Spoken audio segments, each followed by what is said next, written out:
verlangen. Dat alles wat u verlangt is in Jezus, is Jezus zelf. In deze dagen waar we zo vaak worden opgeschrikt door allerlei vervelend nieuws, is het goed om ons oog te richten op Jezus alleen.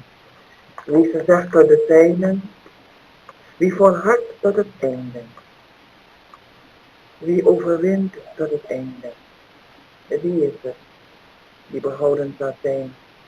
Als wij beginnen te wandelen met Jezus, dan is het zaak dat wij volharden, dat wij overwinnen.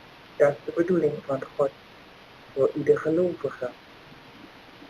Jezus zegt in Openbaringen, hoofdstuk 21, ik ben de Alpha en de Omega, het begin en het einde. Ik zal de dorstige geven uit de bron van het water des levens om u. Wie overwint, zal deze dingen beërven. Ik zal hem een God zijn en hij zal mij een zoon zijn. Maar de lafhartigen, de ongelovigen, de verfoeilijken, de moordenaars, de hoereerders, de tovenaars, de afgodendienaars en alle leugenaars, hun deel is de poel die brandt van vuur en zwavel. Dit is de tweede dood. Vrienden, God roept ons dat wij, als wij dorst hebben, moeten komen om te drinken. Dat is de doop met de Heilige Geest, die kracht vanuit de hoogte, om daarmee bekleed te worden. Vele kinderen God maken daar geen ernst mee. Die wonder dat wij worden opgeschrikt door allerlei berichten. Wij mensen hebben ook de gewoonte om de zonden te verdelen in vakjes. Deze lijst, wat ik u net heb voorgelezen, de lafhartigen.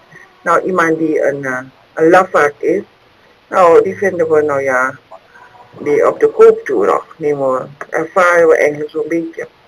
De ongelovigen, ja, we weten dat de wereld vol ongelovige mensen is.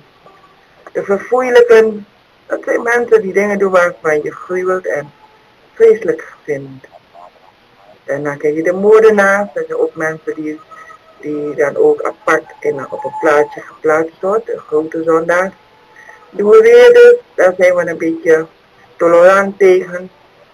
De tovenaars, de afgodendienaars. En nou alle leugenaars, nou er zijn er zoveel dat we er werkelijk aan wennen. Maar God noemt ze allemaal onder één en dezelfde noemer.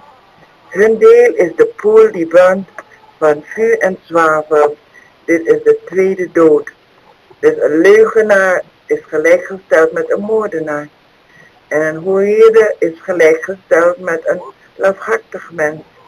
En een ongelovige is in Gods ogen even verschrikkelijk als afgodendienaar. Maar Jezus roept ons op dat wij, als wij dorst hebben, dat we bij hem moeten komen.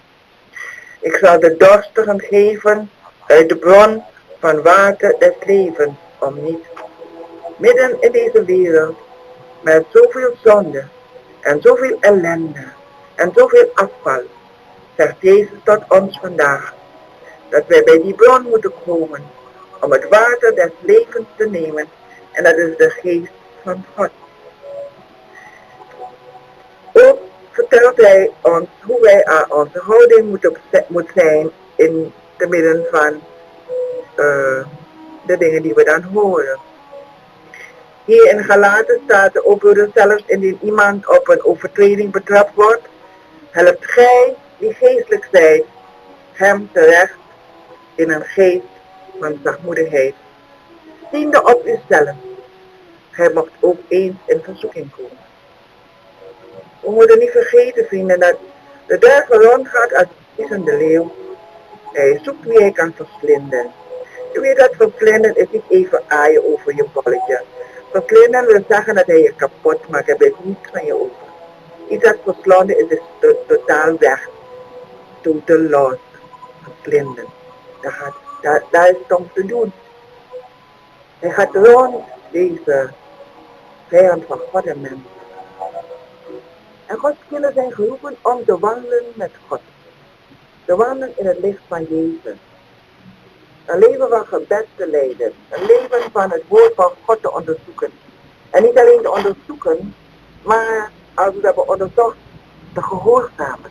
Te doen wat hij zegt in zijn woord. Zijn woorden zijn immers geest en leven. Het zijn niet zomaar woorden. Er zijn vele godsdiensten. Er zijn vele godsdienstige leiders. Maar slechts één Jezus. Er is maar één evangelie. Er zijn geen twee evangeliën, mijn vrienden. Er is één evangelie. De blijde boodschap dat Jezus stierf in onze plaats.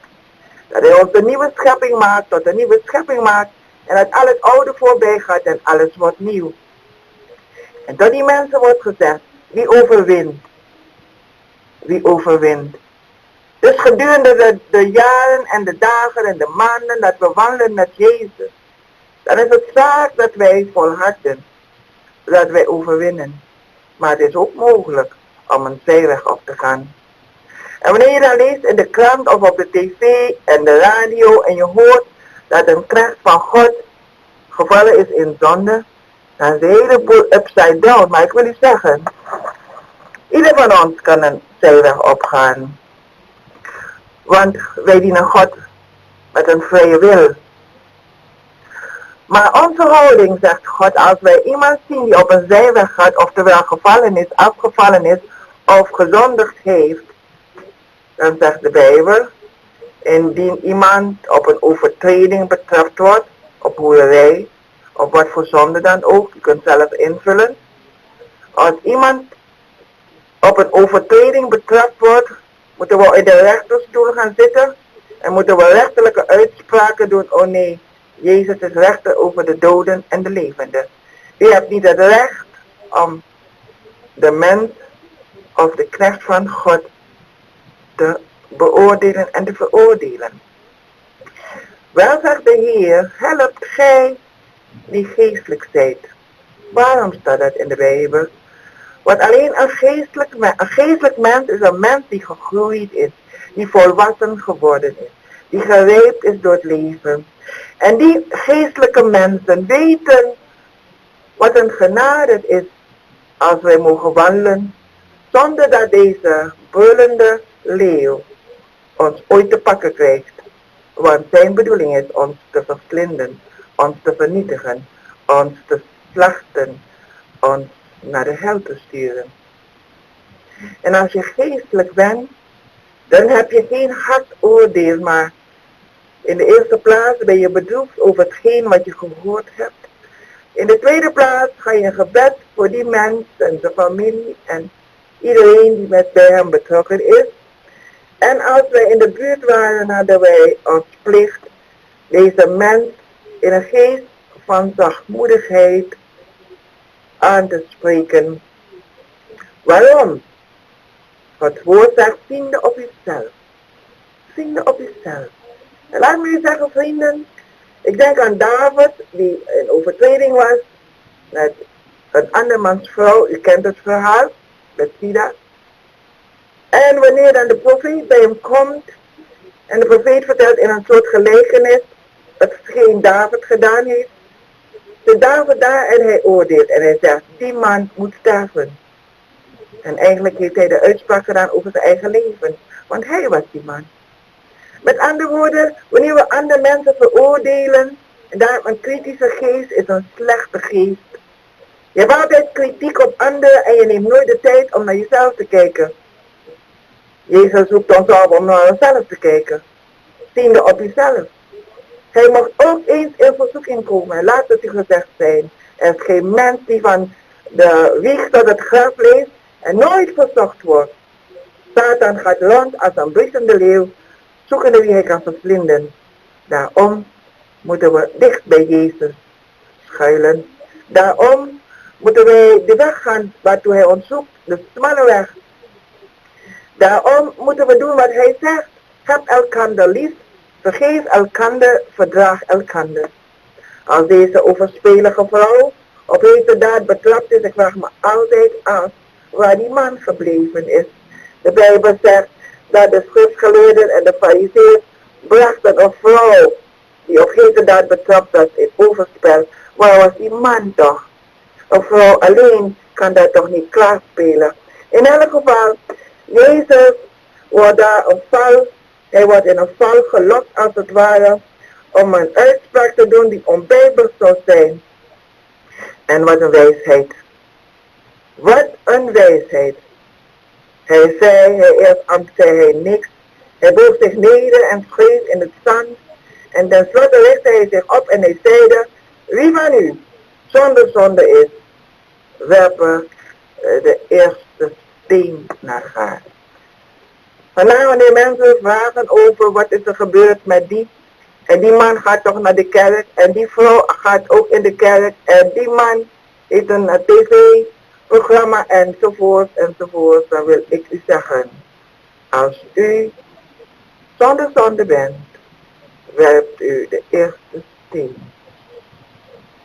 Maar in de dagen van Jezus waren de mensen heel gevoelig, hun geweten was nog niet verscheurd. En Jezus richt zich op en hij ziet dat alle mensen die daar stonden te wachten op het oordeel van deze vrouw, want de doodstraf was erop, de doodstraf door steniging. Maar ik zeg u vandaag, als dit nog geldt, dan waren er geen stenen genoeg in de wereld. Echt waar. Maar God is niet veranderd. God zegt, wanneer we dit soort dingen zien, het is een mens die niet volhard heeft tot het einde. Het is een mens die onvoorzichtig gewandeld heeft. Het is een mens die niet gestreden heeft tegen de zonde. Het is een mens die nog met zwakheid beladen was en de duivel heeft hem te pakken gehad. Maar onze houding, wij die daar toeschouwers van zijn of hoorders ervan, de Bijbel zegt, als je iemand in een overtreding betrapt hebt, dat we er zelf bij waren, ooggetuigen. En we zijn geestelijk, dan zullen we zo'n persoon terechtwijzen in zachtmoedigheid, vrienden op uzelf. Vrienden, er is maar één rechter, een rechter over levenden en doden. Zijn naam is Jezus. Hij oordeelt. Hij heeft het recht te oordelen, want hij kent het menselijk hart. Wij mensen zien aan de buitenkant. We weten niet wat er allemaal speelt. We weten niet hoe deze dingen kunnen gebeuren. We hebben geen antwoord. Maar Jezus die een mens kent, weet het. En hij is een genadige God. Die we onze zonde belijden in oprechtheid. En we berouw hebben over onze overtredingen. Hij is genadig. En hij vergeeft veelvuldig. De Bijbel zegt, hij vergeeft met blijdschap. En diezelfde geest die in Jezus is ook in ons. Het is de Heilige Geest, waarvan we mogen drinken uit die geweldige bron. Water des levens, gratis, om te kunnen overwinnen. De Heilige Geest is in staat ons te doen overwinnen over de aanvallen van de vijand, over de misleidingen van de vijand. Hij is de misleider van alle volkeren. Denk niet dat u zo geweldig bent. Vandaag wil ik u vragen, ziende op uzelf. Wees barmhartig. Wees vergevend. Wees begrijpend. Ziende op uzelf. U zou ook eens een keer in verzoeking kunnen komen. Ik dank u voor uw aandacht en God zegen nodigen voor de dienst van vanmorgen. Om 10 uur hebben wij een genezingsdienst en dat houdt in dat wij de genezingsboodschap prediken en uitleggen. En in de tweede plaats voor de zieken die geloven, bidden. En de Heer doet machtige wonderen en tekenen, want Hij leeft. En waar 2 of 3 vergaderd zijn, daar is Hij in ons midden. Donderdag aanstaande 25 februari om 6:30 s'avonds wordt de prachtige film Het Kruis in de Asfaltjungel getoond om 6:30. Nog eens een keer. Donderdag Het Kruis in de Asfaltjungel om 6:30.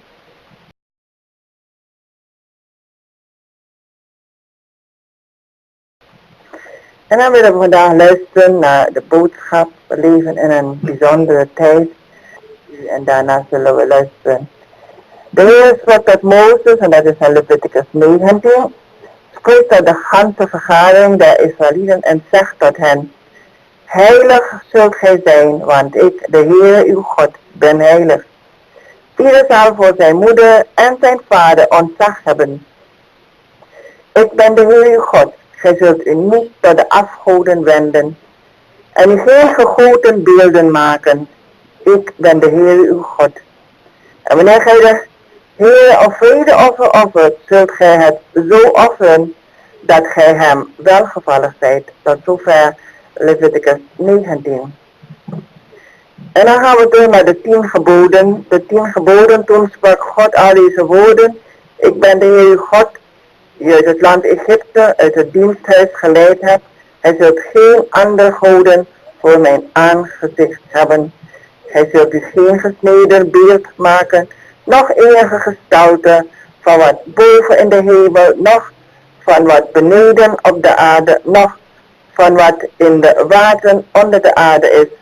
Gij zult u voor die niet buigen, noch hen dienen, want ik, de Heer uw God, ben een naijverig God, die de ongerechtigheid des vaderen bezoekt aan de kinderen, aan het derde en aan het vierde geslacht van hen die mij haten, en die barmhartigheid doet aan duizenden van hen die mij liefhebben en mijn geboden onderhouden.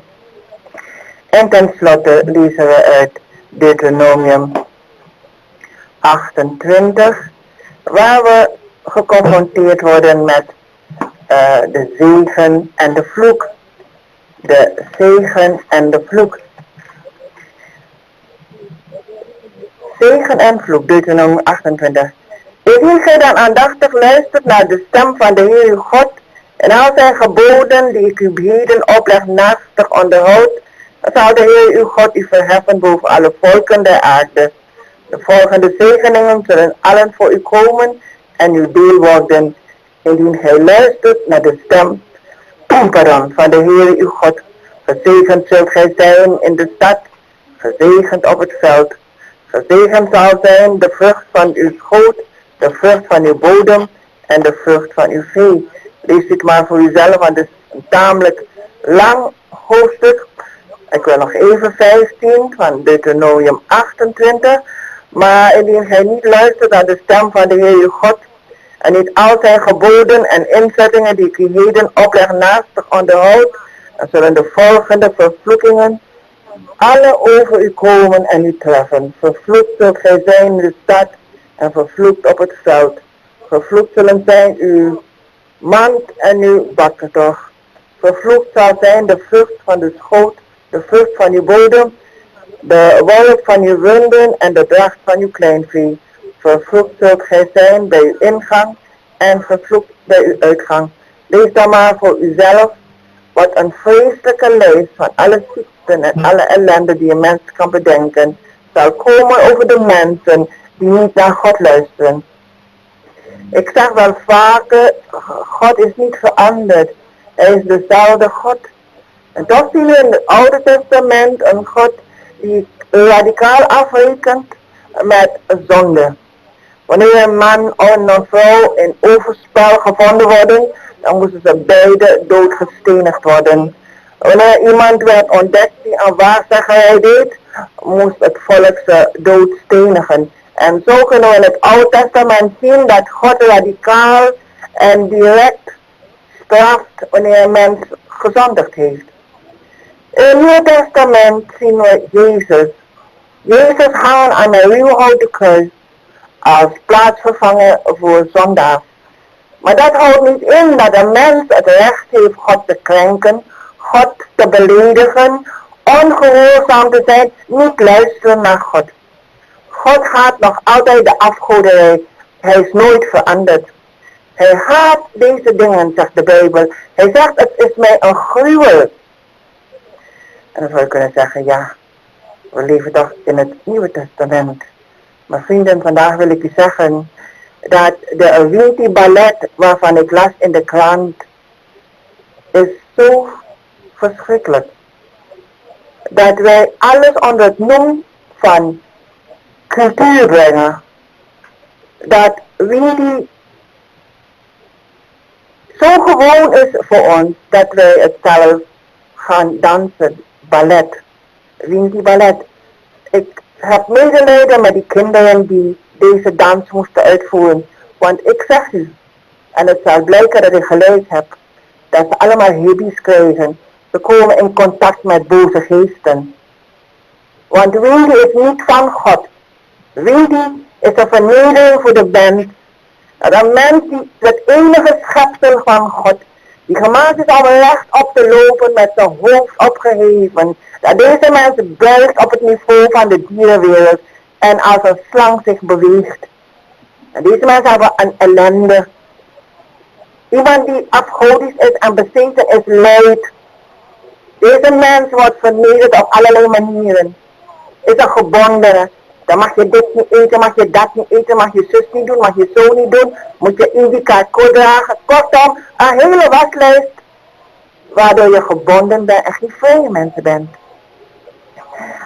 Ik zie vaak dat de overheid ook plaatsen met bier en zo besprenkelt om de grandmama goed te stemmen.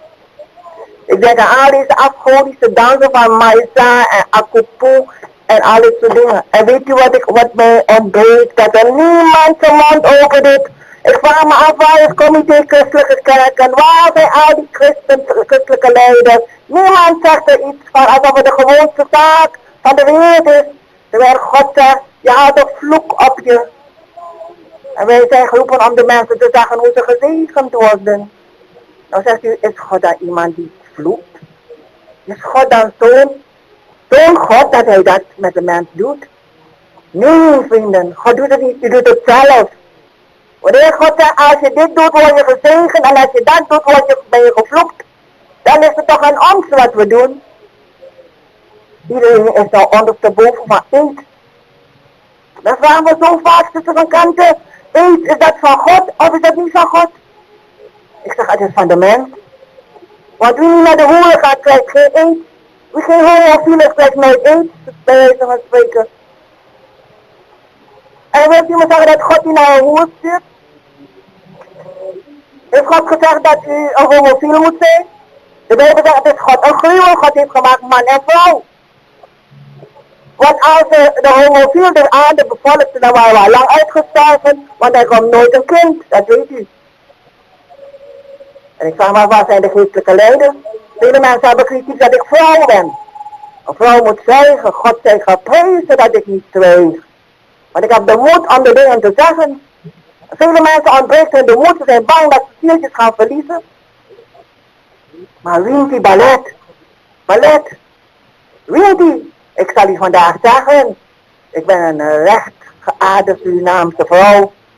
Ik wil u zeggen dat ik veel van mijn land hou. Ik heb zoveel aanbiedingen gehad om in het buitenland te preken en te komen wonen. Ik ben nooit erop ingegaan. Waarom? Omdat ik van mijn land hou. En ik wil dit land dienen. Maar ik vind het verschrikkelijk. Dat ons land de vloek op zich houdt. We hebben enkele jaren van ellende achter de rug. Niemand kan dat ontkennen. En ik had gedacht dat wij nu een andere koers zouden gaan. Een koers van luisteren naar God. God ernstig nemen. Maar wat zie je gebeuren? Winky ballet. Kalabas wordt aangeboden. Allerlei winky prijzen afgedreven worden openbaar geadverteerd. En ik zeg u, we halen de vloek op ons land. Want God is niet veranderd. Hij haat de afgoederij. In het Nieuwe Testament gaat gezegd, ik wil niet dat gij in contact komt met boze geesten. Waarom wil God dat niet? Omdat je verontreinigt. Omdat je wordt dat wat die demonen zijn. Als je een leugendemon bent, ben je net een leugendemon zelf. Zij maken de mens van wat ze zelf zijn. En demonen zijn vervloektelingen. Ze brengen verderf, verslachten en stelen alles wat de mens gelukkig maakt. In Amerika wordt nou elke dag door de radio geadverteerd. Er wordt opgeroepen om niet te scheiden, om bij één partner te blijven en alle soort dingen. Je zou denken dat ze evangeliepredikers waren. Ze brengen nou datgene wat God reeds zo lang gezegd had. Maar wij in Suriname, ik zeg u, niemand kan de vloek van God tegenhouden. Welke politieke leider ook. Hoe geweldige mens en macht en in autoriteit is. Als God de vloek stuurt, dan zullen we die vloek ervaren. En als wij niet luisteren, als wij niet breken met de afgoderij, dan halen we een vloek op ons en ons nageslacht. Hebt u gehoord dat God de afgoderij bezoekt tot in het derde en in het vierde geslacht? Uw kinderen en uw kindskinderen en uw achterkleinkinderen worden de dupe van afgoderij. Soms zijn ze achterlijk, soms stelen ze, soms hebben ze kleptomanie. Alle soorten dingen gebeuren met ze. Dan krijgen ze vallende ziekte. Dat is een resultaat van voorouders die de afgoden hebben verdiend. God zei, ik deel mijn eer met niemand. Wanneer we deze dingen doen, dan zullen wij ervaren de consequenties van onze daden. Maar God is een God die roept ons en zegt, luister naar mij. Luister naar de stem van de Heer uw God. En doe de geboden. En wat ik u heden opleg, onderhoud het naastig. En dan zegt hij de volgende, zegeningen zullen allen over u komen en u deel worden, indien gij luistert naar de stem van de Heer uw God. Gezegend zult gij zijn in de stad en gezegend op het veld. Als het ware loop je rond en de zegen wordt over je uitgegoten, zegt de Bijbel. Wat willen we doen? Ieder van ons is vrij. We hebben allen een Bijbel. We kunnen lezen wat God zegt. We moeten lezen wat God zegt. Want hoe kun je nog God dienen die je niet kent en waarvan je niet weet? Daarom worden we steeds opgeroepen om te luisteren naar zijn stem. En ik zeg je op welke bladzijde zo wat staat dat hij de afgoderij haat. Want hij is onze voormeerder. Hij heeft ons geschapen. Hij heeft alles uitgebreid op deze aarde. Alles wat er is geschapen door een levende God. En hij wil dat we hem dienen. Hij heeft ons geschapen tot vreugde van zijn naam. Waarom gaan wij dan Akupu achterna en meestal zingen we allerlei liederen toe? Het zijn afgoden, het zijn demonen, om maar niet te spreken van alle geheime orders en de nieuwe leer van reïncarnatie. Allemaal uit de afgrond, mijn vrienden. Er is de mens gezet eenmaal te sterven en daarna het oordeel. En God zegt vandaag tot u, hij zult u voor die niet buigen, voor geen enkel afgod. Een afgod is een valse God, is niet de echte God. U zult alles nog gaan dienen. U zult ze niet dienen. U zult geen rekening met ze houden. U zult niet erop afgaan om te doen wat de Lukumaan u zegt. Want ik, de Heer God, ben een naijver God, die de ongerechtigheid des vaders bezoekt aan de kinderen, aan het derde en aan het vierde geslacht van hen die mij haten. Want God, als je hem lief hebt, dan ga je luisteren naar wat hij zegt. En als je niet luistert, dan is het gelijk alsof je hem haat. Dat je geen rekening met hem houdt, dat je hem minder lief hebt. Dat betekent het woord. En die barmhartigheid doet aan duizenden van hen die mij lief hebben en mijn geboden onderhouden. Als u God lief hebt, zult u zijn geboden onderhouden. Soms, en God haat het ook, vrienden. Dus in Suriname algemeen, en daarmee wil ik eindigen. Soms worden we Bigiari. En dan komt een prachtig bazuinkoor en komen geestelijke liederen. De zegen van God en al deze heerlijke dingen. En daarna wordt Kona. En dan gaan we billen schudden. En dan is het een demonische troep. Vrienden, God slaapt niet. God is een genadige God, maar ik zeg het. Als u tegen beter weten in blijft bij uw afgoden, bij Lukumang en toverdokters, als u priesters inschakelt met focus, dan haalt u de vloek op uw leven. En niet alleen op dat van u, maar uw kinderen, uw kleinkinderen, uw achterkleinkinderen. Maar als u zich bekeert en breekt met deze zonden, ontmoet u een genadige God die u vergeeft. Die u al uw zonden vergeeft. En indien gij uw zonden belijdt, het bloed van Jezus Christus reinigt van alle zonden. Hij zal u reinigen. En de vloek wordt weggenomen op het geslacht, op uw gezin, op uw familie. En u ontvangt genade door Jezus Christus. Amen.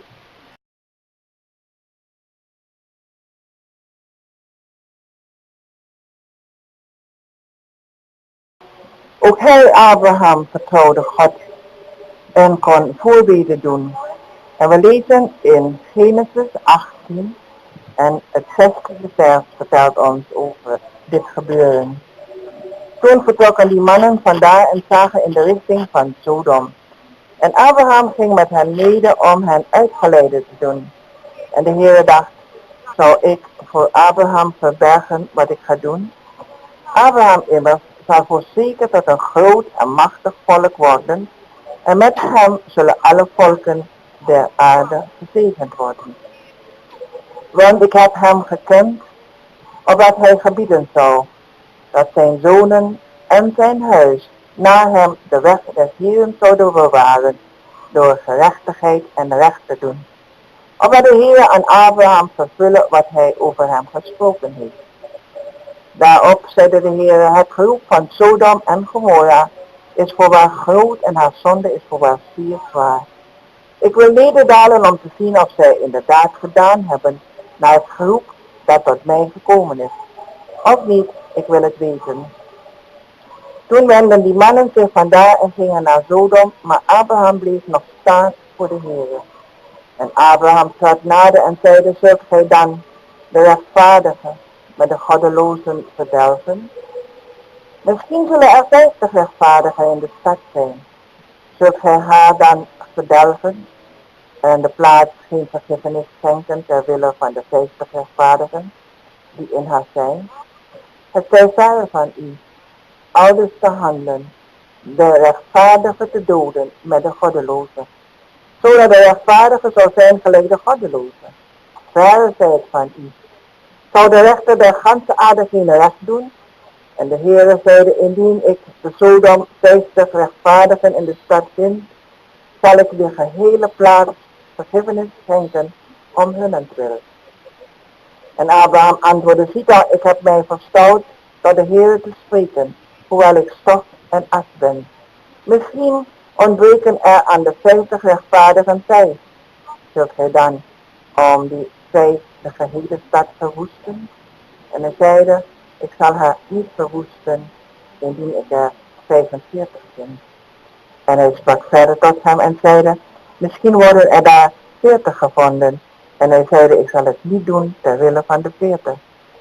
En hij zeide, de Heer wordt toch niet toornig als ik nog eens spreek. Misschien worden er daar 30 gevonden. En hij zeide, ik zal het niet doen, indien ik er daar 30 vind. En hij zeide, zie toch, ik heb mij verstout door de Heer te spreken. Misschien worden er daar 20 gevonden. En hij zeide, ik zal haar niet verwoesten ter wille van de 20. En hij zeide, de Heer wordt toch niet toornig als hij nog eenmaal spreekt. Misschien worden er daar 10 gevonden. En hij zeide, ik zal haar niet verwoesten ter wille van de 10. Toen ging de Heer weg, nadat hij geëindigd had tot Abraham te spreken. En Abraham keerde naar zijn woonplaats terug. Vrienden, dit gedeelte was dus de voorbede van Abraham. We weten dat Sodom en Gomorra verschrikkelijk zondigden, alle uitspattingen van de plaats. En de Heer zegt, het geroep over Sodom en Gomorra was tot hem doorgedrongen. U en ik moeten nooit vergeten dat alles open en bloot voor God is. Hij hoort alles, hij ziet alles, hij weet alles. Nergens kan een mens voor God schuilen. Het is niet mogelijk. God weet alle dingen. En dan heb je dus het gesprek tussen de Heer en Abraham. En Abraham treedt voor Gods aangezicht met voorbeden. Hij bidt voor Sodom en Gomorra. Hij zegt als er 50 rechtvaardigen zijn, of God dan genade wil geven en die hele stad wil vergeven. God is niet ongewillig en hij zegt ja, hij zal het zeker doen als er 50 gevonden worden. U hebt gehoord, dan weer 45, dan 40, dan 30, dan 20, dan 10. Maar er waren er geen 10 rechtvaardigen. Hij pleit ook en hij zegt, God, u bent de rechtvaardige God, zult u rechtvaardigen samen straffen met goddelozen. Zij zeggen allebei hetzelfde oordeel. Nee, de rechter van de gehele aarde handelt alzo niet. God is een God van gerechtigheid en recht. En God weet wie rechtvaardig is en wie niet rechtvaardig is. Een mens vandaag wordt gerechtvaardigd door het geloof in Christus Jezus. Abraham werd gerechtvaardigd op grond van zijn geloof in de uitspraken van God. Hij is de vader van alle gelovigen. Niet alleen van Jodengenoten en Joden, maar van heel de wereld. Overal waar mensen geloven in Jezus Christus, worden zij om niet voor zozo uit genade gerechtvaardigd door het geloof. Jezus Christus is in de wereld gekomen als een behoudenis, als een ark, als een plaats waar je kunt schuilen. In hem zijn wij veilig geborgen. En vrienden, God straft geen goddelozen samen met rechtvaardigen. Integendeel, de psalmist zegt, God staat op, zijn vijanden worden verpletterd. God is een rechtvaardige God. En hij roept ons ook tot gerechtigheid en recht. Weet u, in ons land Suriname hebben wij ook nodig het recht en de gerechtigheid van God. Als wij mannen Gods hebben in de regering, mannen die met hem rekenen, gaat er een heel andere wind waaien. Vrienden, want dan komt God zegen en iedereen ervaart het. Als er maar 10 rechtvaardigen in deze stad zouden zijn, zou God wonderbare dingen doen. Maar God zij geprezen, er zijn, ik denk wel, meer dan 10 rechtvaardigen. Maar vrienden, als je rechtvaardig bent, moet je ook geloven in God. Vele mensen, al zijn ze christenen, laten zich ontmoedigen door omstandigheden, door krantenberichten, door wereldnieuws. Goed, al deze dingen zijn inderdaad helemaal geen goed nieuws, dat weten we. Maar God roept ons ook om op te zien tot hem. Want onze God faalt nooit. Onze God stelt nooit teleur. Zullen we bidden en niet ontvangen als wij volharden in het gebed. Als wij spreken tot God over de problemen die we tegenkomen. Als we vertellen aan de Heer dat wij geen oplossing zien. Dat alles zo donker om ons heen is. Maar dat wij opzien tot hem. En dat wij hem geloven. En dat wij niet alleen maar zingen en veel houden van Psalm 23. Vele Surinamers, dat is een lievelingspsalm. De Heer is mijn herder, mij ontbreekt niets. We houden van deze teksten uit Psalm 23. Maar de Heer vraagt niet dat we van teksten houden en schriftgedeelten, maar dat wij inderdaad in omzetten in waarachtigheid, oprechtheid, in geloof, in vertrouwen. De Heer is mijn herder. Als de Heer uw herder is, waarom zou u vrezen? Waarom zou u angstig om u heen kijken? Waarom zou u de moed laten zinken? Waarom?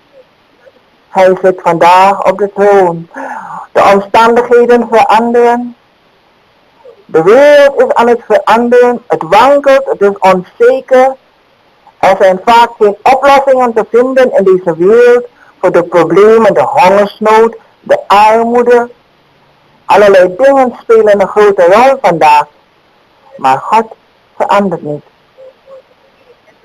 Hij gaat niet op reis, hij verlaat zijn kinderen niet. Hij is niet ingeslapen. Hij is niet vermoeid van alles wat hij meemaakt. Hij is de waarachtige eeuwige God die nog wankelt, nog wijkt. Zijn troon is tot in alle eeuwigheden.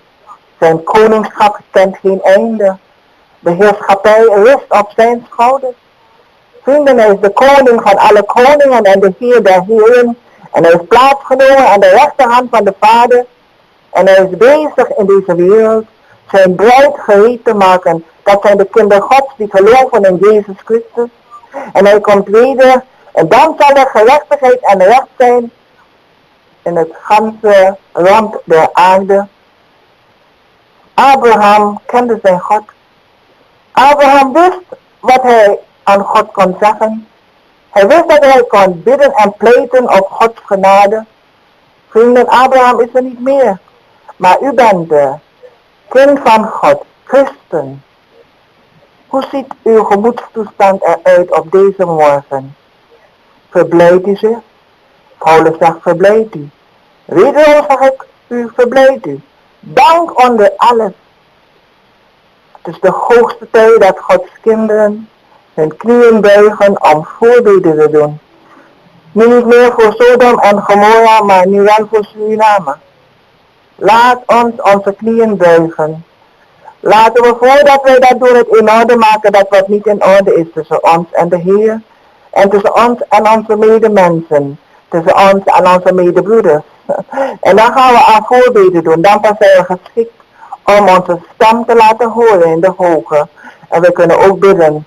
Geweldig bidden. Gelovig bidden. En God zal, net als in de dagen van Abraham, naar ons luisteren. Hij zegt, ik zal haar niet verwoesten ter wille van de 20. De Heer wordt niet toornig als ik nog eenmaal spreek. Misschien worden er daar 10 gevonden. En de Heer antwoordde, ik zal haar niet verwoesten ter wille van de 10. Vrienden, diezelfde God spreekt dat aan. Indien mijn volk, waarover mijn naam is uitgeroepen, zich verootmoedigt en bidt, zal ik uit de hemel horen. En ik zal hun vergiffenis schenken en ik zal hun land herstellen.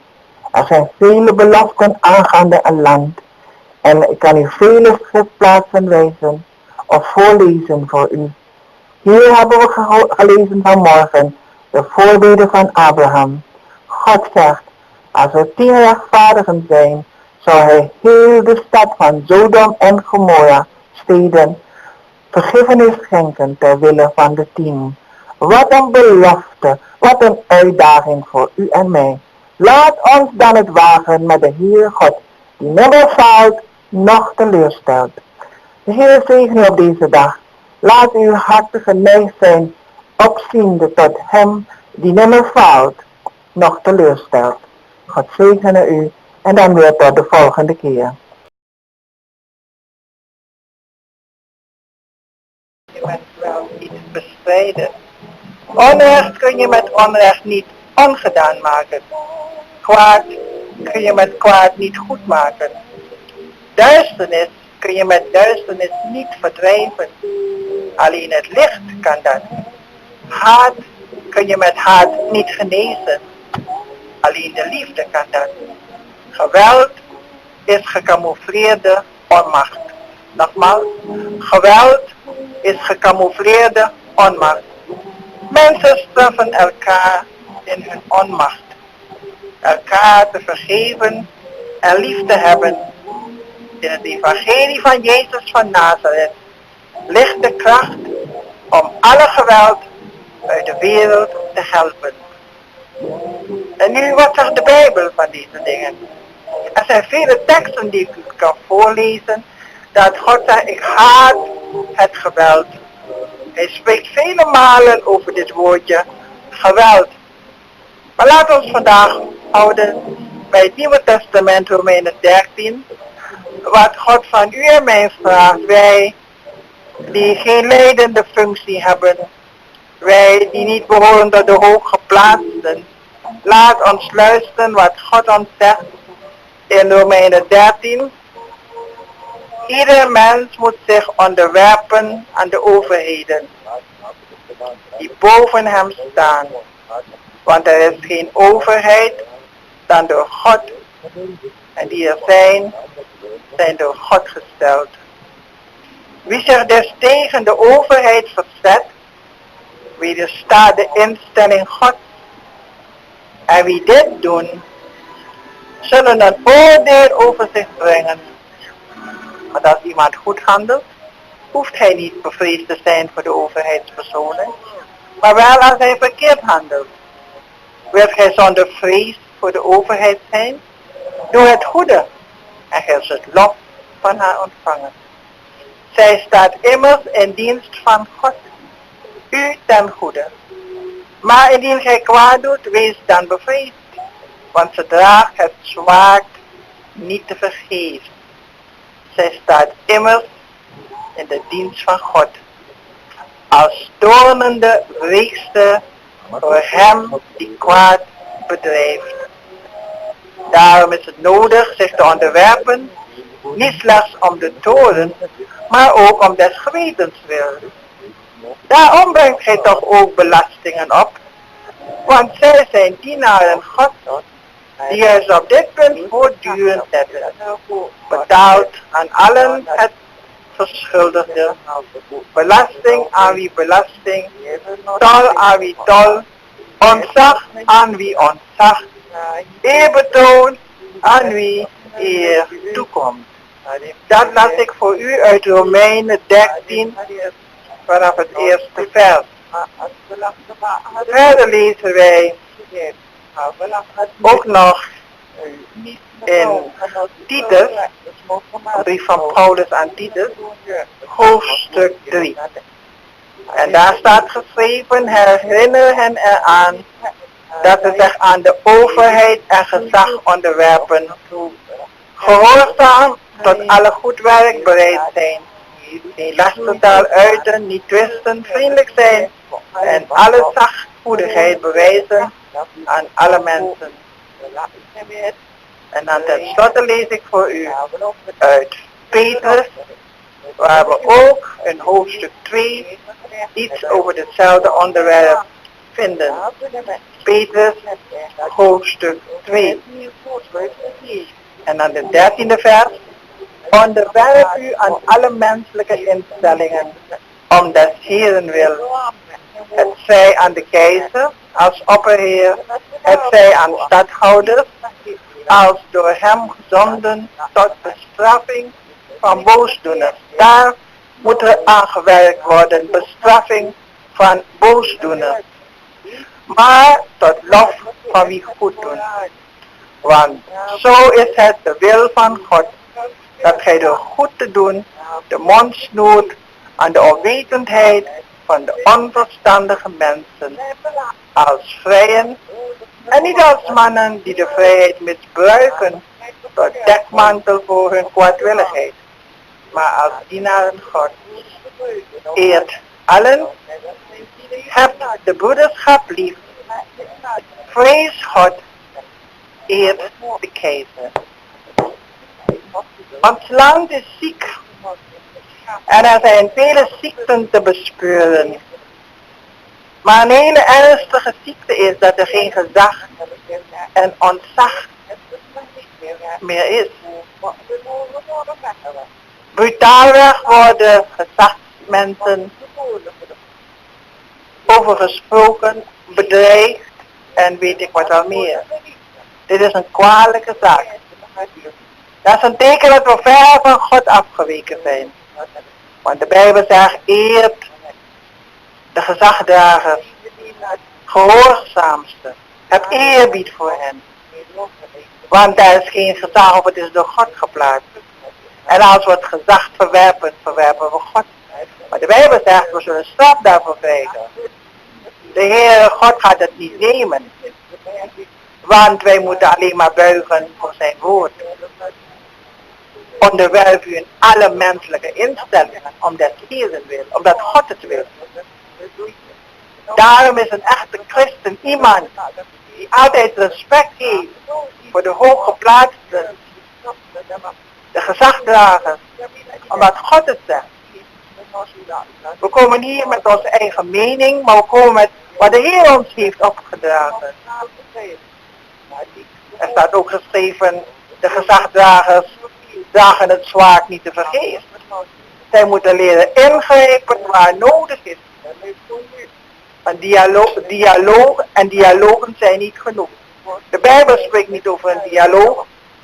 De Bijbel zegt, de overheid draagt het zwaard niet te vergeefs. En het is de hoogste tijd. En laat het u gezegd zijn, volk van Suriname. In vele volle evangelie gemeenten worden hele nachten gebeden. En wij bidden niet om zegen voor onszelf. Wij bidden dat dit land gezond wordt. Wij bidden dat de regering, de leiders, leiding zullen geven. Onbevreesd, omdat ze door God zijn aangesteld. En dan niet alleen door God zijn aangesteld, maar heel het volk heeft ze gekozen. Dus ze hebben een mandaat, ze hebben alles om iets te doen aan de dingen die in ons land gebeuren. De Bijbel zegt in Romeinen 13, zij staat immers in dienst van God. Waarom? U ten goede. En alleen mensen die slechte dingen doen, alleen mensen die ongehoorzaam zijn, die zullen dan ervaren van tonende weegstrijd. Voor allen die kwaad bedrijven. Daarom is het nodig zich te onderwerpen, niet slechts om de toorn, maar ook om des gewetens wil. Vrienden, ik geloof dat wij zo ver van God zijn afgeweken. Mensen weten niet meer wat in de Bijbel staat. Ze kennen een psalm, ze kennen de goede herder. Hier en daar weten ze wat van de zondagsschool. Maar wat we nodig hebben zijn mensen die Gods woord bestuderen. Over elk onderwerp bijna kun je vinden wat God ervan zegt. En dat we weten wat God vraagt van ons. En de christenen moeten gaan roepen tot God. En niet de eerste, de beste keer krijgen we antwoord. Maar er moet er nog heel wat gebeuren. Maar ik weet dat vele kerken, vele volle evangeliegemeenten, hele nachten op hun knieën liggen en roepen tot God voor een verandering, voor een vernieuwing, voor herstel. Dat wat we zijn kwijtgeraakt, dat we terug zullen vinden. Dat we terug zullen gaan naar de Bijbel. Leven naar de Bijbel. Dat we Gods mannen hebben in onze regering. Waar God doorheen kan werken. En zo het land kan zegenen en herstellen. Onderwerp u aan alle menselijke instellingen, zegt de Bijbel. Ik las voor u uit Romeinen 13. Ik las voor u uit 1 Petrus hoofdstuk 2 vers 13. Ik las ook uit Titus hoofdstuk 3 vers 1. En maak voor uzelf een studie van, want ik heb u niet gebracht mijn eigen gedachten. Ik heb u gebracht het woord van God, dat eeuwig waar. De Heer zegene u en dan tot de volgende week. Het woordje geweld. Het is heel bekend dat er heel veel geweld is. Het is niet iets nieuws, het is eigenlijk iets ouds. Jezus zegt dat in de dagen van Noach er veel geweld was.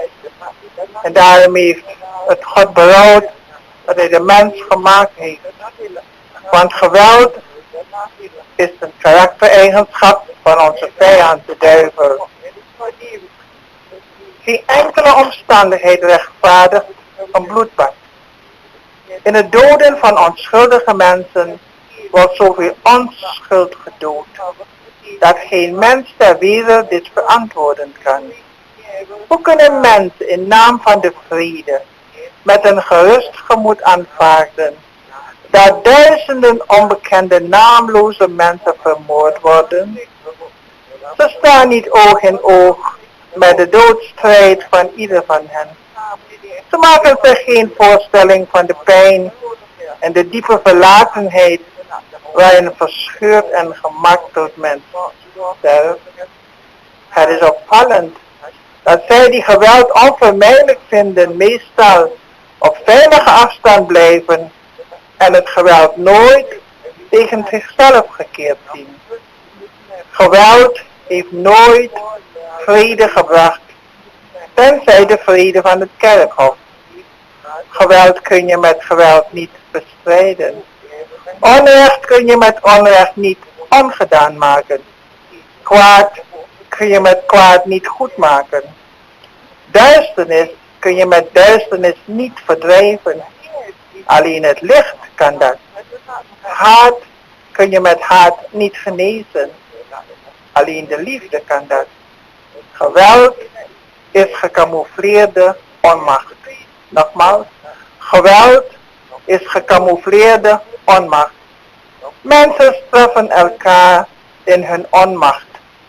Elkaar te vergeven en lief te hebben. In het evangelie van Jezus van Nazareth ligt de kracht om alle geweld uit de wereld te helpen.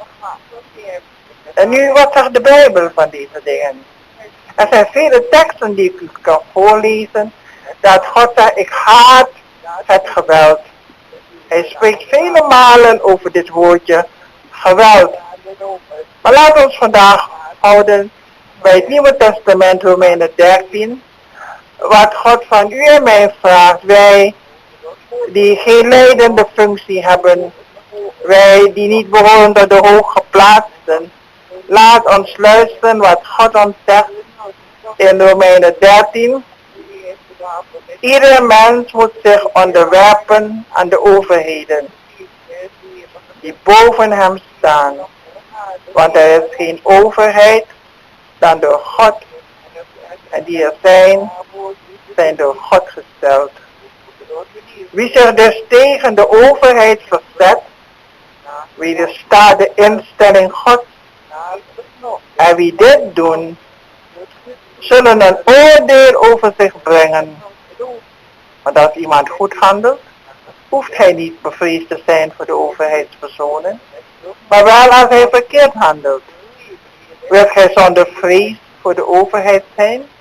Doe het goede en gij zult lof van haar ontvangen. Zij staat immers in dienst van God, u ten goede.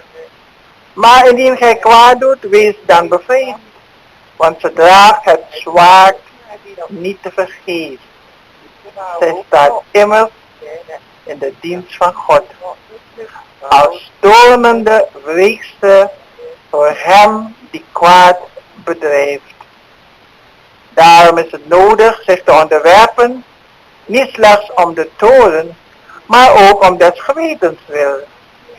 Daarom brengt gij toch ook belastingen op, want zij zijn dienaren God, die juist op dit punt voortdurend letten.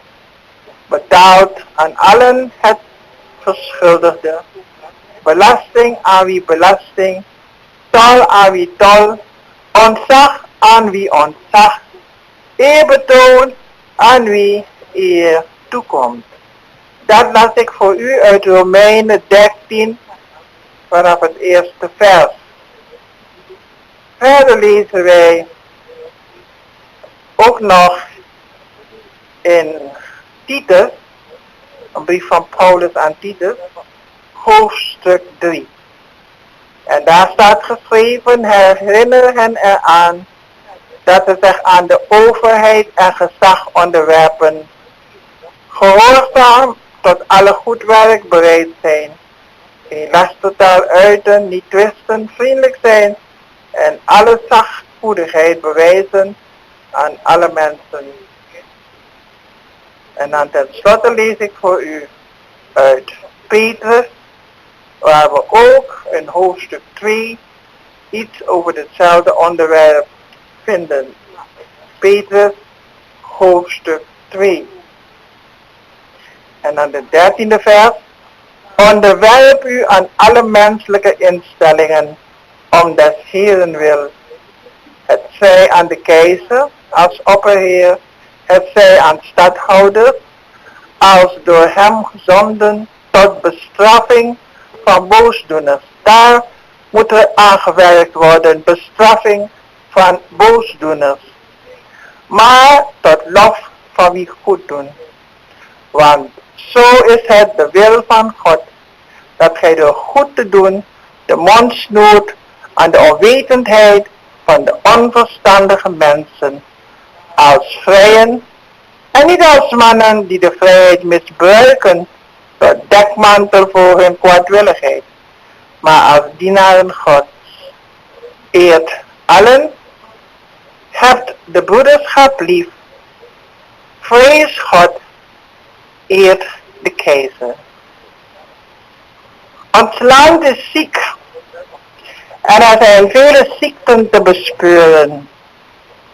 Maar een hele ernstige ziekte is dat er geen gezag en ontzag meer is. Brutaalweg worden gezagsmensen over gesproken, bedreigd en weet ik wat al meer. Dit is een kwalijke zaak. Dat is een teken dat we ver van God afgeweken zijn. Want de Bijbel zegt, eert de gezagdragers, gehoorzaamste, het eerbied voor hen. Want daar is geen gezag of het is door God geplaatst. En als we het gezag verwerpen, verwerpen we God. Maar de Bijbel zegt, we zullen straf daarvoor krijgen. De Heer God gaat het niet nemen. Want wij moeten alleen maar buigen voor zijn woord. Onderwerp u in alle menselijke instellingen om des Heeren wil, omdat God het wil. Daarom is een echte christen iemand die altijd respect heeft voor de hooggeplaatsten, de gezagdragers, omdat God het zegt. We komen niet hier met onze eigen mening, maar we komen met wat de Heer ons heeft opgedragen. Er staat ook geschreven, de gezagdragers dragen het zwaard niet te vergeefs. Zij moeten leren ingrijpen waar nodig is. Een dialoog en dialogen zijn niet genoeg. De Bijbel spreekt niet over een dialoog. De Bijbel zegt, de overheid draagt het zwaard niet te vergeefs. En het is de hoogste tijd. En laat het u gezegd zijn, volk van Suriname. In vele volle evangeliegemeenten worden hele nachten gebeden. En wij bidden niet om zegen voor onszelf. Wij bidden dat dit land gezond wordt. Wij bidden dat de regering, de leiders, leiding zullen geven. Onbevreesd, omdat ze door God zijn aangesteld. En dan niet alleen door God zijn aangesteld, maar heel het volk heeft ze gekozen. Dus we hebben een mandaat, ze hebben alles om iets te doen aan de dingen die in ons land gebeuren. De Bijbel zegt in Romeinen 13, zij staat immers in dienst van God. Waarom u ten goede? En alleen mensen die slechte dingen doen, alleen mensen die ongehoorzaam zijn, die zullen dan ervaren een tonende wreekster.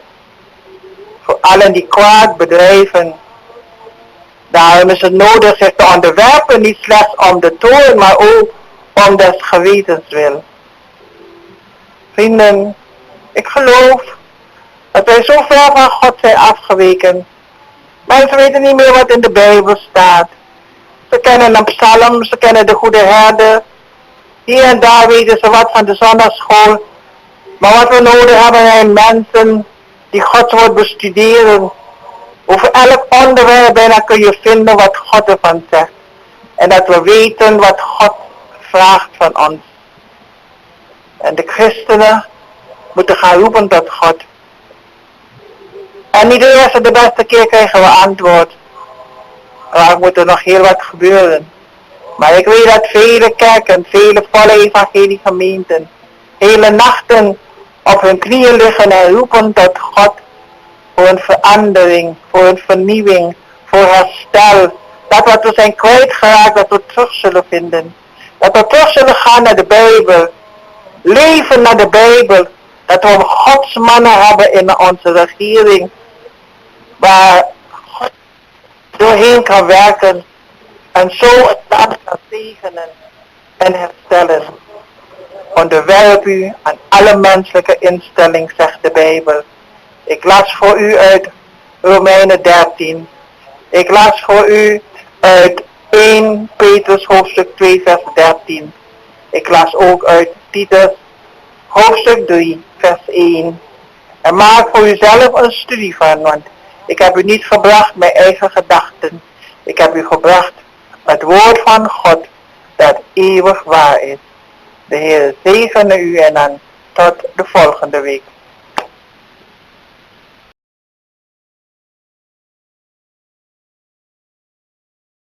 Ja, daar hoorde hoe groot zij zijn, door een Spaans orkest gespeeld. En dan ook daarna El Amor, en dat is de liefde. De liefde van God en de liefde hoeveel verdriet ons ook in het leven overkomt, het meest belangrijke is het dat we van overtuigd zijn van de belangrijkheid dat God ons lief heeft.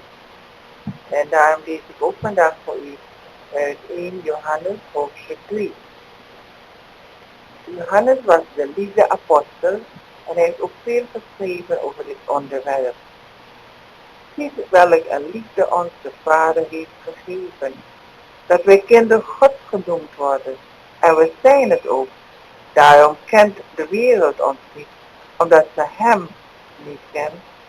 Geliefden, nu zijn wij kinderen Gods en het is nog niet openbaar wat wij zijn zullen.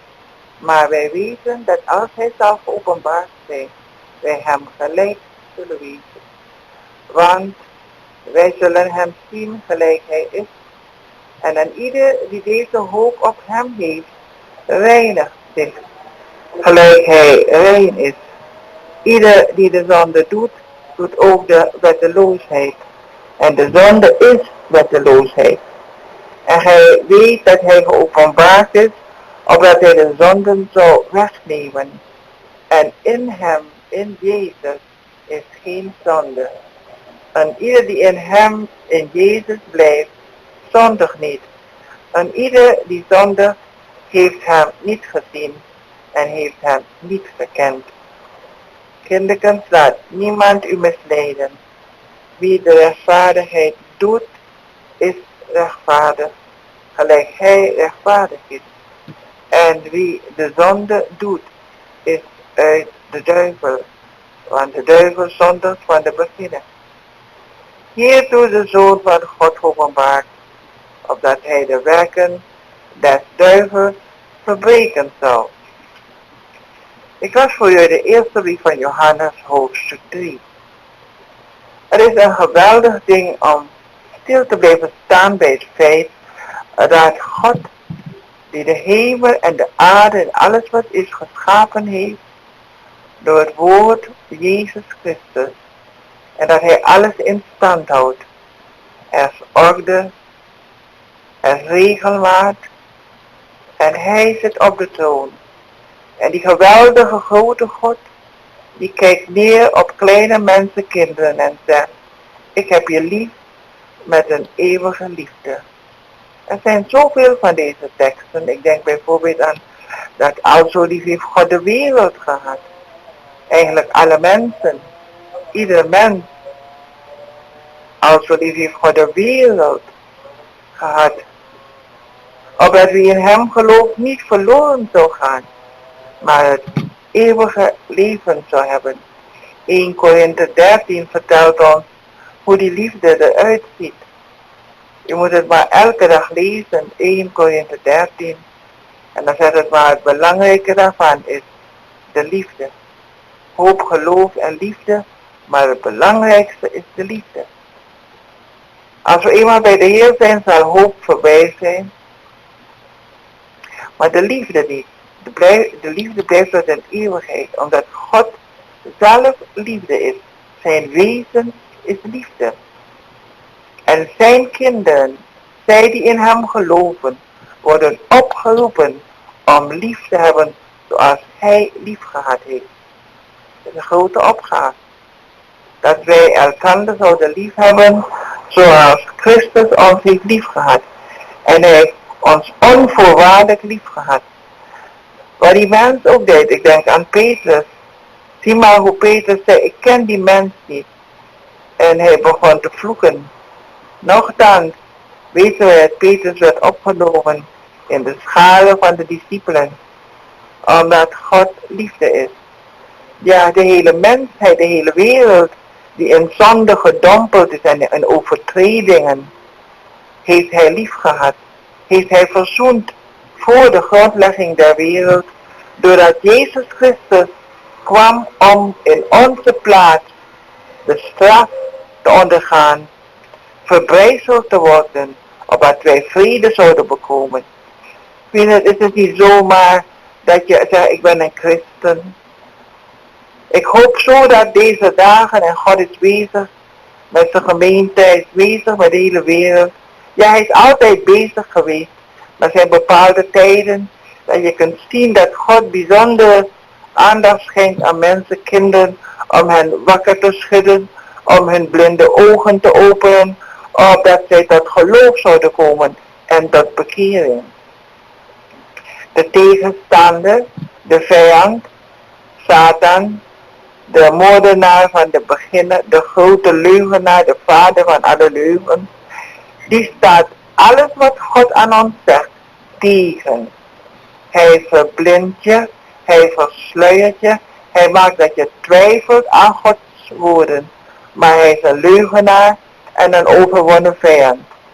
De Bijbel zegt, zie, welke liefde ons de Vader heeft gegeven, dat wij kinderen Gods genoemd worden. Kinderen van een heilige God. Kinderen van een grote God. Een God die zeer te prijzen is. En wij, u en ik die geloven, worden kinderen van de Allerhoogste God genoemd. Ergens anders zegt Johannes ons, niet wij hebben hem lief gehad, maar hij heeft ons eerst lief gehad. Hij heeft eerst zijn liefde geopenbaard door Jezus Christus. En toen we het evangelie hoorden, toen hebben wij ook geloofd. Althans, velen van ons. Vandaag zijn er mensen die als het ware lauw geworden zijn. Er zijn mensen die teruggevallen zijn. Mensen die hun eerste liefde verzaakt hebben voor Jezus Christus. Vroeger waren ze enkel vuur en enthousiasme. Vandaag trekken ze hun schouders op en zijn onverschillig en komen met allerlei dingen aanzetten. Maar ik geloof dat het de zonde is. Het is de zonde die scheiding maakt tussen u en God. Ook een kind van God kan terugvallen. Ook een kind van God kan onverschillig worden. Maar u hebt er geen voordeel aan. Want er is een eeuwigheid die op ons wacht. Waar zullen wij die eeuwigheid doorbrengen? Als u met Jezus gewandeld hebt, als u in hem gebleven bent, dan zegt de Bijbel dat wij hem gelijk zullen wezen. Weet u wat het wil zeggen? Jezus gelijk wezen. U weet toch toen hij opstond, dat hij een ander soort lichaam had. Een lichaam dat door muren kon gaan. Een lichaam dat kon opstijgen aan de rechterhand van de Vader. Een lichaam dat niet aan bederf of ziektemachten onderhevig was. Een volmaakt lichaam. Een opstandingslichaam. De Bijbel zegt, wanneer we hem zien, wanneer hij zal geopenbaard worden, zullen we hem gelijk wezen. We worden precies zoals Jezus was na de opstanding. Wij zullen hem zien gelijk hij is. En als we deze hoop hebben, dat we ons moeten reinigen van elke bezoedeling des geestes en des vleeses. Een mens kan zich zo makkelijk bezoedelen. U weet toch, het woord bezoedelen, weet je, dat je niet geweldig vuil bent misschien, maar je bent zo, het is, ja, bezoedeld, het is niet helemaal rein. En een kind van God kan zich laten bezoedelen en de Bijbel zegt dat wij, omdat wij deze hoop hebben, dat wij rein moeten zijn. Wie de zonde doet, doet de wetteloosheid. Zonde is niks anders dan Gods wet overtreden. En er zijn zoveel die het niet zo nauw nemen met de wetten van God. Daarom moet een kind van God zijn Bijbel lezen. Hij moet weten wat God zegt. Want de Bijbel zegt, en gij weet dat hij geopenbaard is, opdat hij de zonde zou wegnemen. Wij hoeven niet te wandelen in zonden en morgen sta je daar weer op. En dan overmorgen val je weer in die modderspoel en dan sta je weer op. Is nooit de bedoeling geweest van Gods wegen. En ieder die in hem blijft, zondig niet. Wie in Jezus blijft, zondig niet.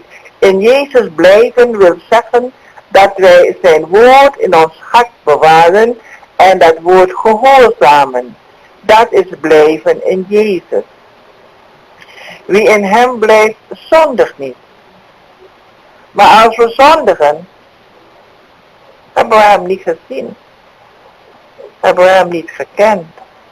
Omdat een kind van God nooit, nadat hij Jezus heeft ontmoet, gelukkig kan zijn.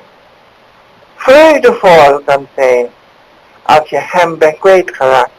En door de zonde raken we Jezus kwijt. En de Bijbel zegt, wij hoeven niet te zondigen, omdat als we in hem blijven, dan is het altijd goed. Hier zegt Johannes, kinderen, laat niemand u misleiden. Wie de rechtvaardigheid doet. Ziet u, het is een daad. Het is niet wie in de rechtvaardigheid gelooft, wie weet wat de rechtvaardigheid inhoudt. Nee, er staat wie de rechtvaardigheid doet. Het is een daad die we doen, is rechtvaardig. Gelijk Jezus rechtvaardig is. En wie de zonde doet, is uit de duivel. Kun je zich voorstellen, een kind van God, welke de Heer zo lief heeft, welke liefde onze Vader heeft gegeven, dat wij kinderen Gods genoemd worden, dat zo'n kind teruggaat en nu gaat doen wat de duivel zegt. Dat is gewoon ontzettend. Maar hebben we weer goede moed. Hiertoe is de Zoon van God geopenbaard, opdat hij de werken des duivels zou verbreken. Maar dan moet u eerst gewillig zijn. U moet willen dat de duivelse machten, de zondige machten in uw leven verbroken worden. Hoe geschiet dat? In de eerste plaats komt u met schuldbelijdenis. En God is getrouw, hij zal u al uw zonden vergeven. En niet alleen met schuldbelijdenis, maar met een vast besluit om niet door te gaan met het zondig leven. Met andere woorden, laten we zeggen, een kind van God hield het met een buitenvrouw. En nu gaat het kind van God terug tot de Heer. Dan beleidt hij deze zonde van overspel. Neemt hij een beslissing te breken met dit zondig leven. Dus gaat hij naar de buitenvrouw toe en zegt, je zult me niet langer zien, want ik ben terug tot de Heer en ik breek met deze verkeerde houding, oftewel relatie. Dan neemt de Heer ons aan en dan zijn we weer thuis. Dat is de verloren schaap. Het verloren schaap. Ik wil u zeggen, de tijd is kort. En ieder gelooft samen met mij dat Jezus Christus spoedig wederkomt. Voor de gelovigen komt hij als een zalige hoop. En we heffen onze hoofden omhoog. En wij zien hem verschijnen. En wij zullen hem zien gelijk hij is. En we zullen hem gelijk wezen. Voor degene die teruggevallen is en volhardt in zijn zondig leven. Voor die komt hij als een dief in de nacht. Onverwacht. En het is te laat. Dan is er geen hoop meer. Dan kun je niet meer gered worden. Dan wordt de deur gesloten en staat u buiten. Maar we hebben een God die ons duidelijk bekend gemaakt heeft. Ik wil niet dat sommigen verloren gaan, maar dat alle mensen tot erkentenis der waarheid komen. Jezus is waarheid. Alle uitspraken van Jezus zijn waarheden. En daarom zegt hij ook vandaag dat u ziet welke liefde heeft God geopenbaard door ons zijn eigen kinderen te noemen. Ergens anders staat geschreven, niet alleen ik heb u lief, maar ook de Vader zelf heeft u lief. En we zullen bij u komen en maaltijd met u houden. Dat is het intiemste feest, dat je om de tafel mag zitten met je intieme vrienden. Jezus wil zo vriend zijn voor u, dat hij met u en met de Vader maaltijd houdt, terwijl de Heilige Geest in u is, om u te leiden in het volle licht en de volle waarheid. De Heer zij met u allen, ook voor u van harte uitgenodigd om vanmiddag om 5 uur te luisteren naar Good News Today. Daar spreek ik meer over het effect van het woord van God. Good News Today via de STVS om 5 uur hedenmiddag. En dan wil ik u ook nog hartelijk uitnodigen voor onze samenkomsten elke zondagmorgen 10 uur, dinsdag 7:30 Bijbelstudie, donderdagavond 7:30 bidstonden, vrijdagmiddag jeugddiensten om 5 uur 's middag. Stuur uw kinderen van 6 tot 14 jaar naar de Petuniastad 5, waar ze op een heel bijzondere wijze geleerd worden over het wandelen met Jezus. Dan blijft me nog over dat ik u van harte groet en zeg tot de volgende week.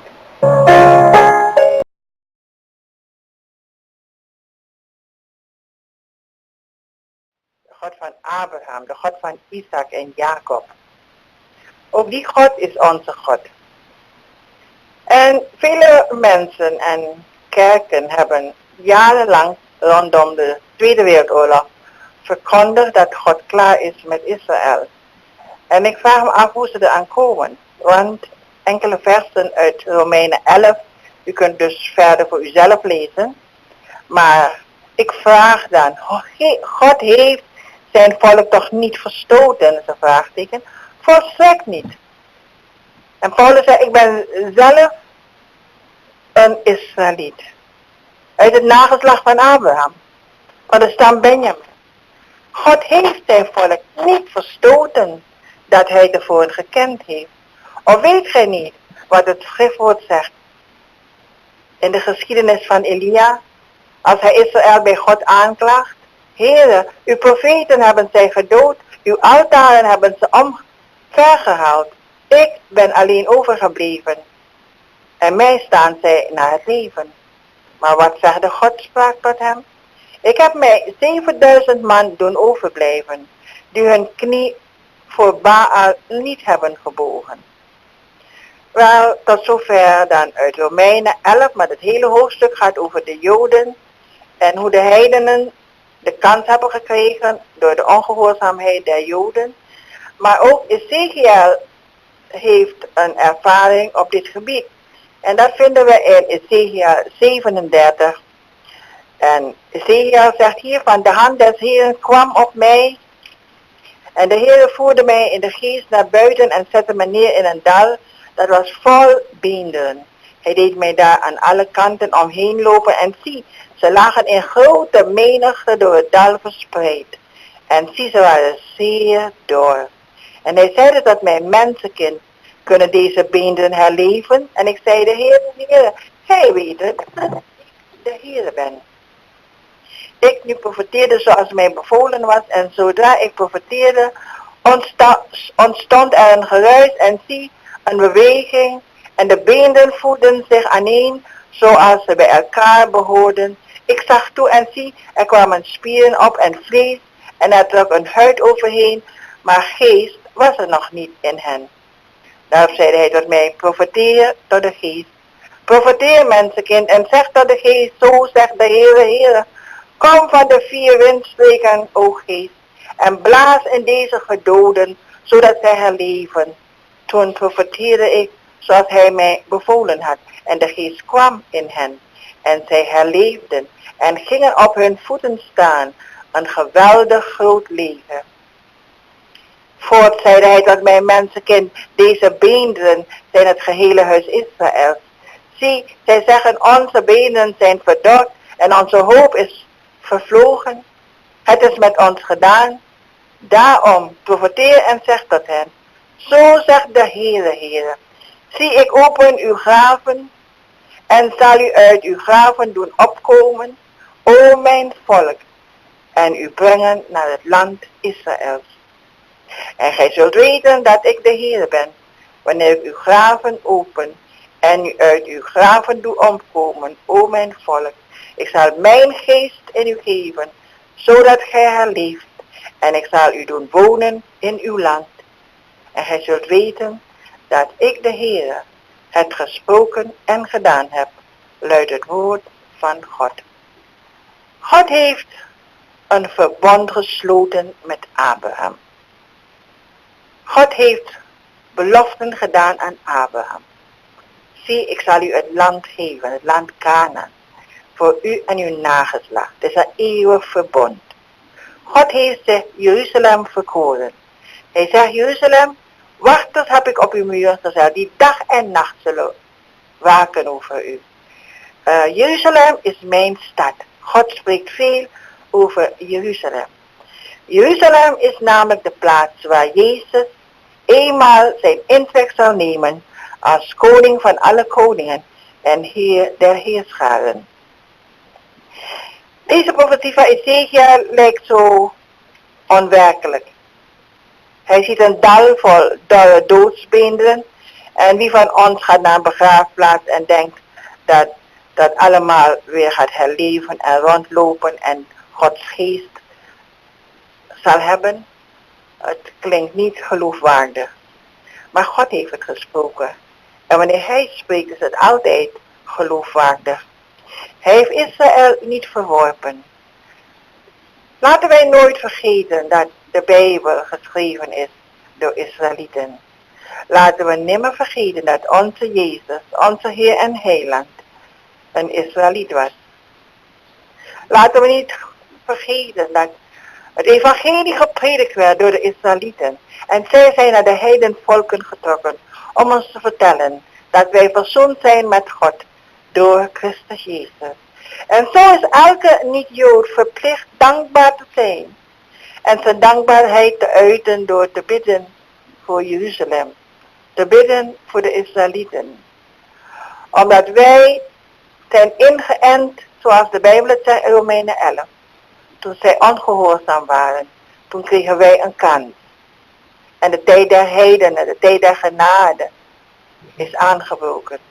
En in Jezus Christus heeft elke heiden, elke niet-Jood, een kans op gelijke wijze gered te worden door het bloed van het lam.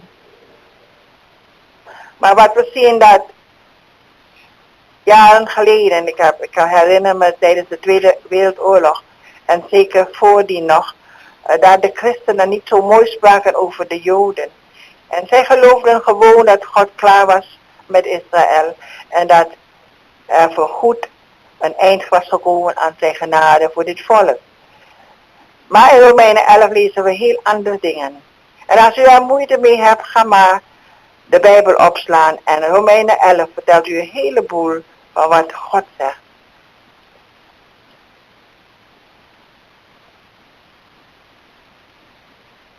Vers 24 Romeinen 11. Want indien gij uit de wilde olijf, waartoe gij naar uw natuur behoort, weggekapt en tegen uw natuur op de edele olijf geënt zijt, hoeveel te meer zullen deze, dat zijn de Joden, naar hun natuur op hun eigen olijf geënt worden. Dat we zeggen dat God bezig is.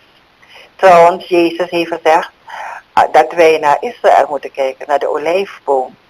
Als die begint te bloeien, dan is de tijd nabij dat de genadedeur gesloten wordt en de tijd der heidenen voorbij is.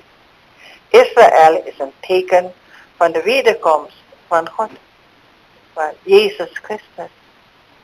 Vrienden, we leven in de eindtijd. We leven in de tijd dat Jezus wederkomt. Dag, datum, uur, maand zijn ons niet bekend, zullen ons nooit bekend worden. Maar er zijn wel tekenen die we hebben ontvangen. En een van de tekenen is, kijk naar de olijfboom. Oftewel, kijk naar het volk van Israël.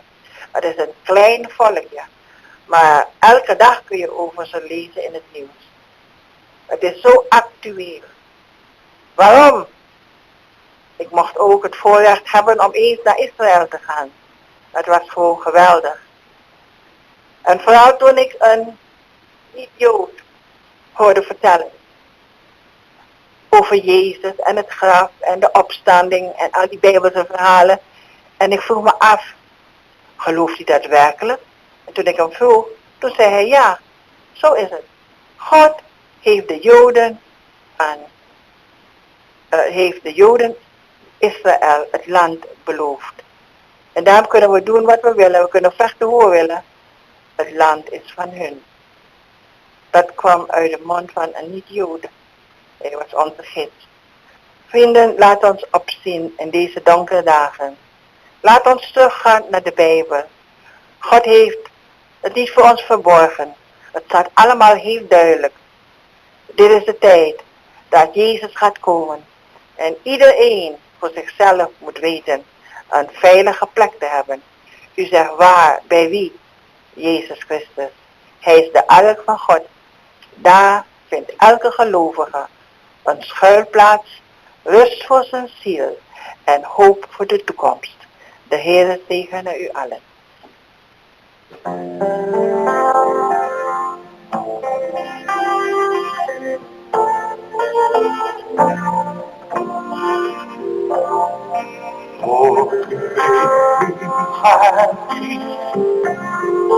God is so good.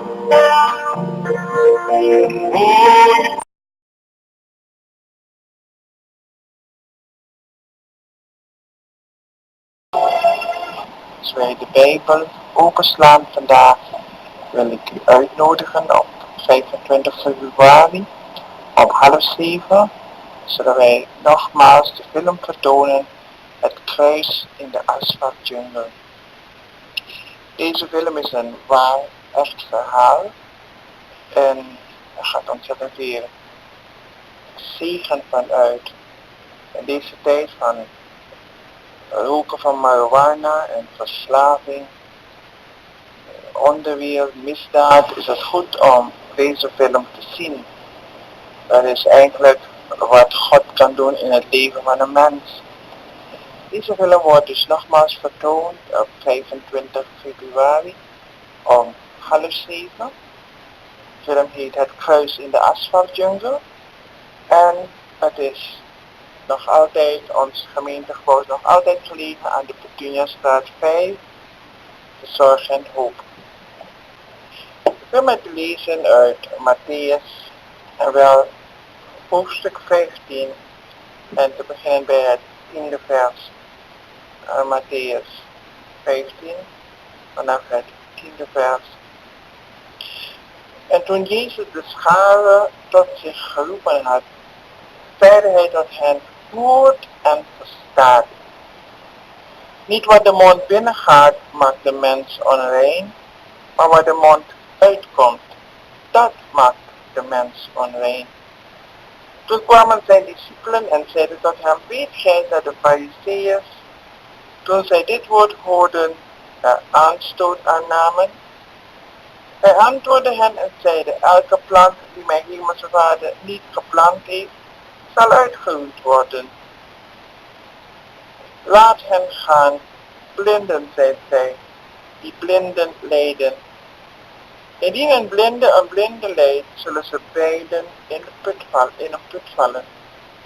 Petrus antwoordde en zeide tot hem: verklaar ons de gelijkenis. Hij zeide: zijt ook gij nog onbevattelijk? Begrijpt gij niet dat al wat de mond binnengaat, in de buik komt en tot zijne plaatsen verdwijnt? Maar wat de mond uitgaat, geestelijke leiders, ook ze willen noemen, Sadduceërs, Farizeeërs, schriftgeleerden.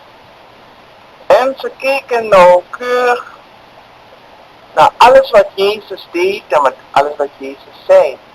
En telkens probeerden ze hem te vangen. Telkens probeerden ze uitspraken van hem los te krijgen, waardoor ze het bewijs hadden dat hij vals was, niet echt, niet van God kwam.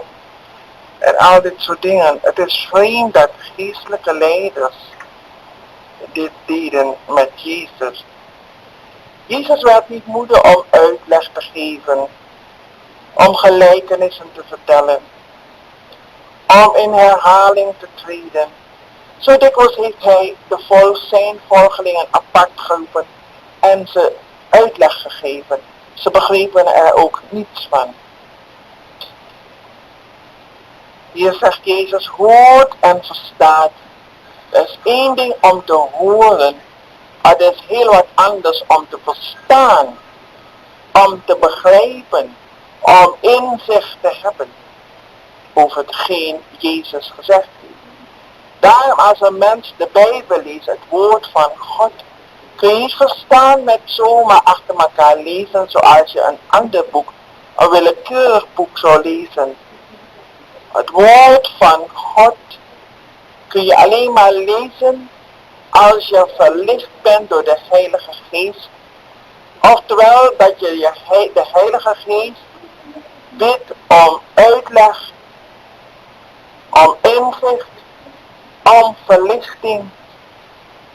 Want wat heb je eraan als je hoort, maar je verstaat niet? Je hoort, maar je begrijpt niet. En zo riep Jezus de zijnen tot zich. En hij zei, hoort en verstaat. Wanneer wij de Bijbel lezen en wij verstaan niet, dan is het zaak dat we op onze knieën gaan. Dat we gaan bidden. Dat we God gaan vragen. Dat we de Heilige Geest zoeken om leiding.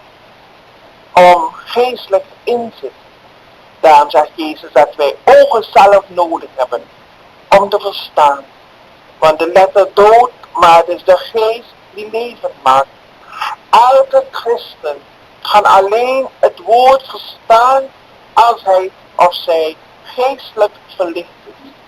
Als hij of zij gevraagd heeft om die ogen zelf, om te verstaan wat Gods geest tot ons zegt. Hij spreekt niet via ons verstand, hij spreekt via ons hart. En Jezus legt hier uit, want men was overgevallen dat zijn discipelen aren plukten en opaten.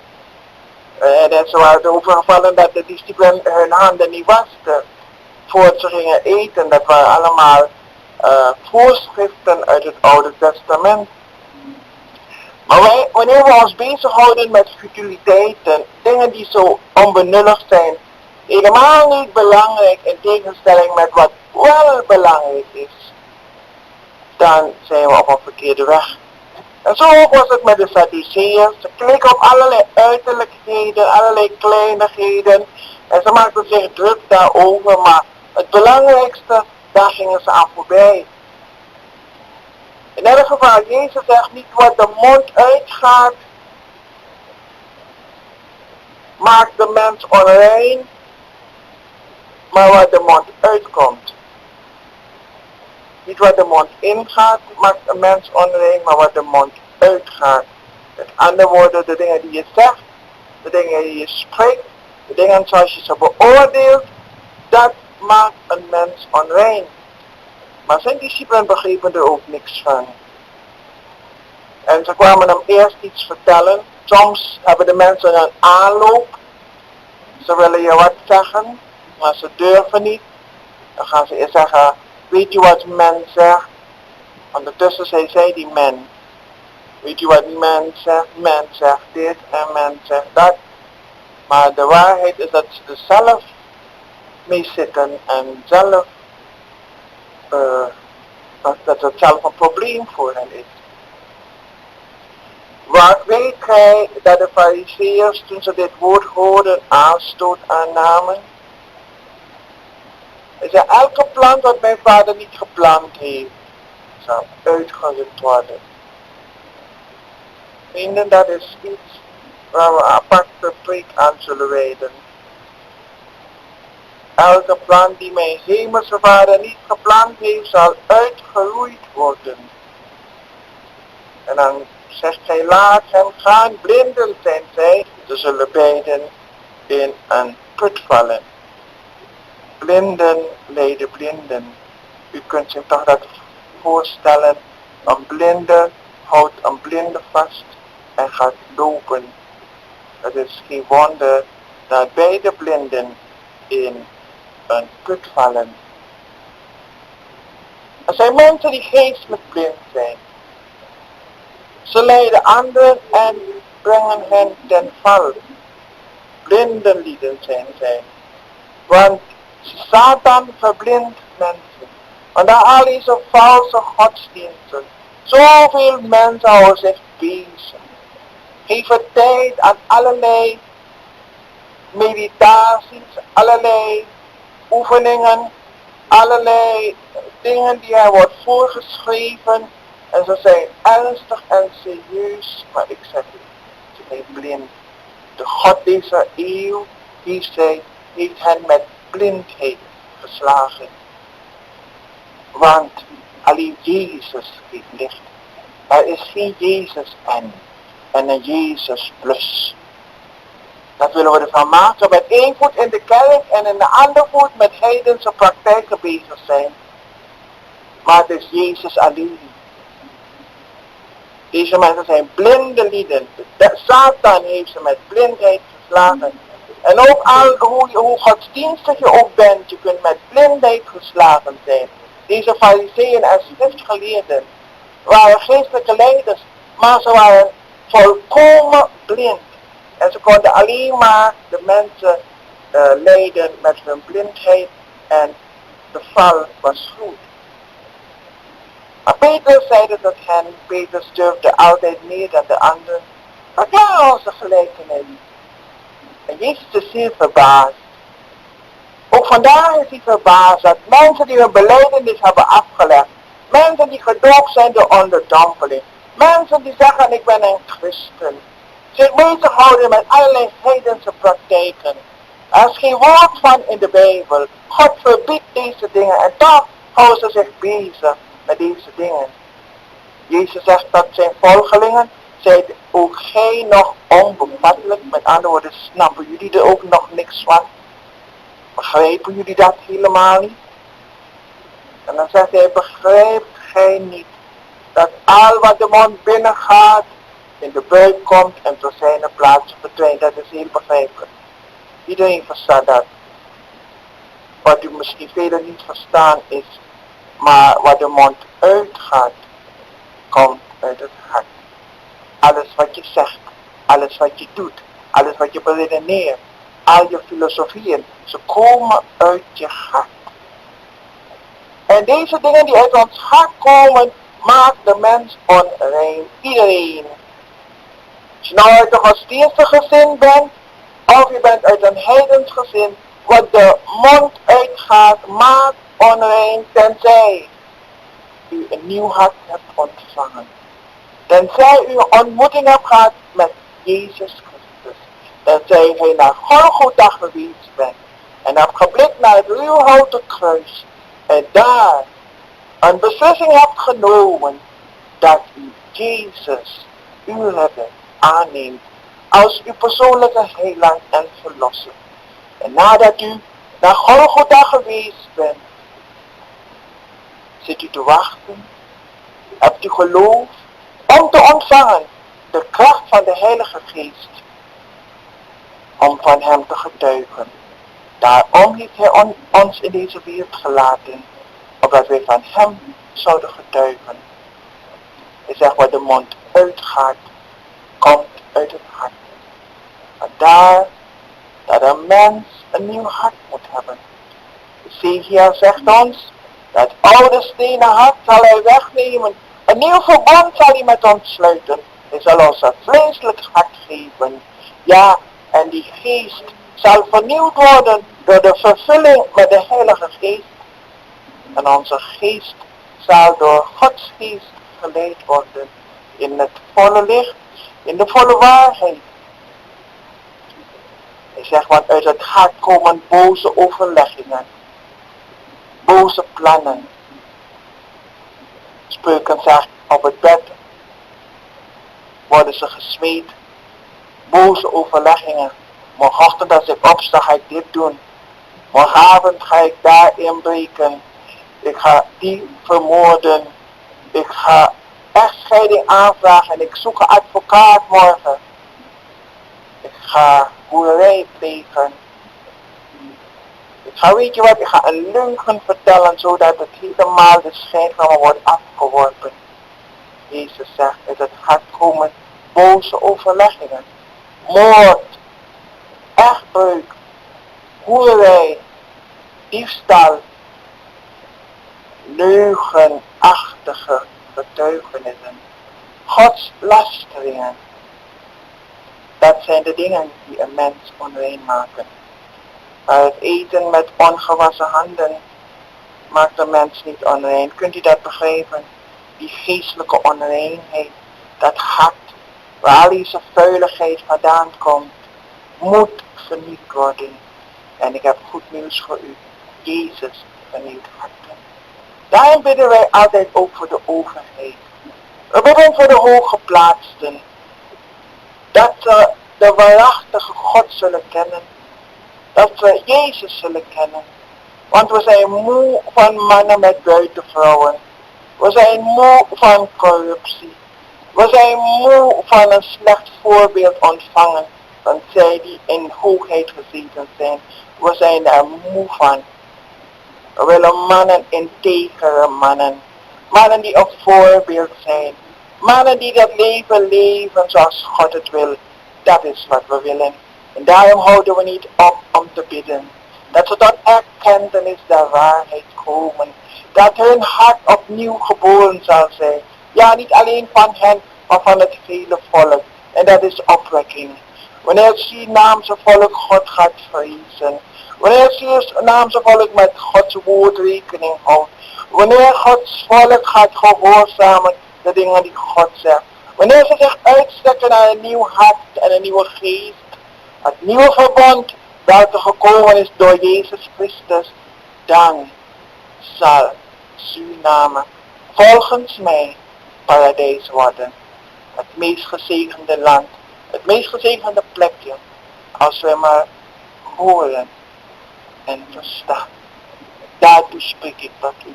Dat u niet alleen zal horen, maar dat u zult verstaan en in praktijk brengen. Dat wat God voor u heeft. Een nieuw hart. Een vleesig. Een nieuwe geest. Mijn geest. Zal maken dat u zult wandelen naar mijn inzettingen. God zegen u op deze dag.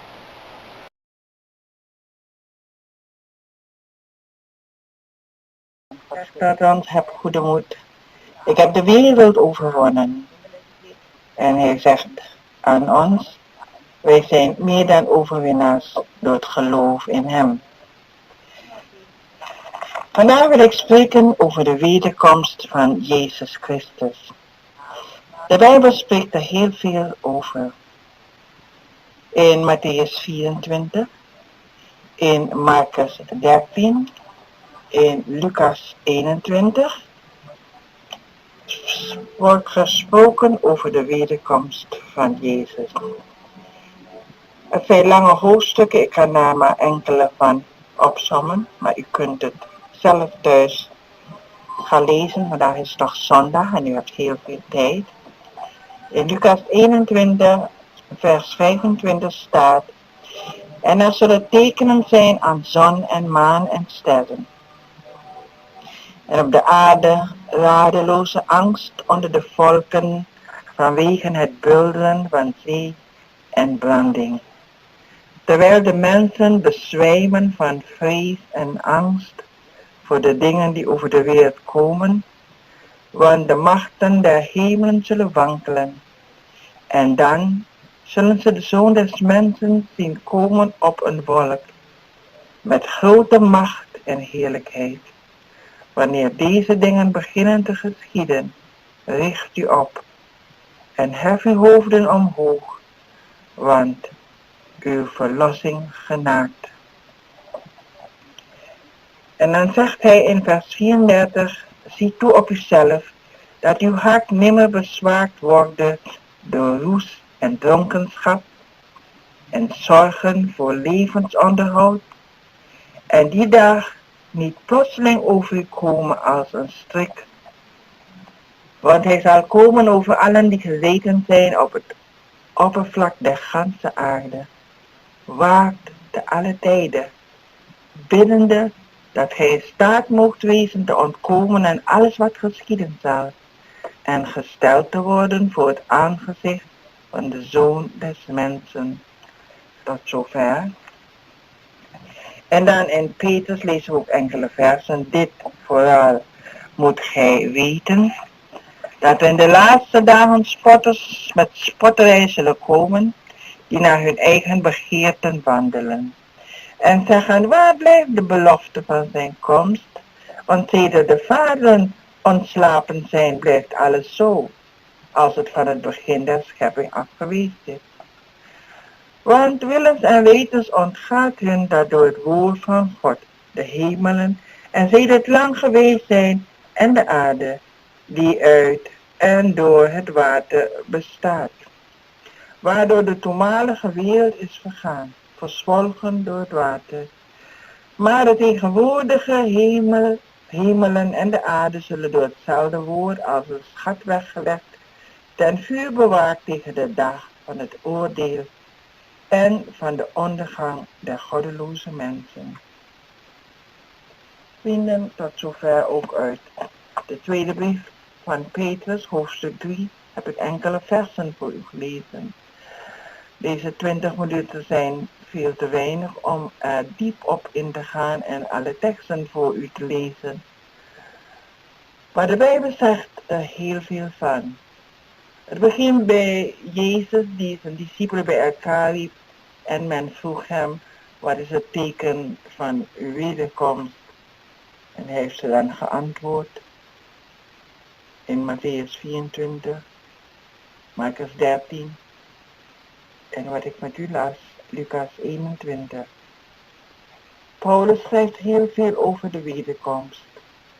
Peter schrijft over de wederkomst. Johannes schrijft over de wederkomst. En in Handelingen lezen we dat deze Jezus die aan u is weggenomen zal op dezelfde wijze terugkeren. Jezus komt dus terug naar deze aarde waar u en ik wonen. En hij vertelt aan ons dat voor hij komt bepaalde dingen gaan gebeuren. Let wel, niemand weet de dag nog het uur waarop de Heer Jezus terugkomt. Niemand kan zeggen hij komt in het jaar 2000 of in het jaar zoveel of in de maand oktober of datum 15. Het kan niet. Niemand weet de dag, heeft Jezus zelf gezegd. Alleen de Vader. Maar hoe zouden we dan wel weten dat hij wederkomt? Wel, hij zei, er zouden bepaalde dingen gebeuren. Hij heeft bijvoorbeeld gezegd, het zal zijn als in de dagen van Noach. De mensen zullen onbezorgd leven, dansen, springen, trouwen, scheiden. Het is allemaal voorspeld. Ook is er voorspeld, wat ik net voor u las uit Lucas, dat er vreemde dingen zullen gebeuren. Tekenen noemen we ze, tekenen aan zon en maan en sterren. Een ander teken is dat er radeloze angst onder de volken zal zijn vanwege natuurgebeurtenissen. De branding van de zee wordt genoemd. Hoe wij erop zullen reageren, zegt de Bijbel in vers 26, terwijl de mensen bezwijmen van vrees en angst voor de dingen die over de wereld komen. Vandaag aan de dag leven miljoenen mensen in angst. Men leeft in angst voor de AIDS-ziekte. Men leeft in angst vanwege drugsmisbruik. Men leeft in angst voor kanker. Men leeft in angst voor de toekomst van de wereld. Eén schok op woensdagnacht, op donderdag, heeft zoveel Surinamers geschokt. Vele Surinamers zijn angstig geworden. En het was geen aardbeving, het was een shock. Een schok. Een aardschok. U die vanmorgen naar me luistert, bent u ook geschrokken?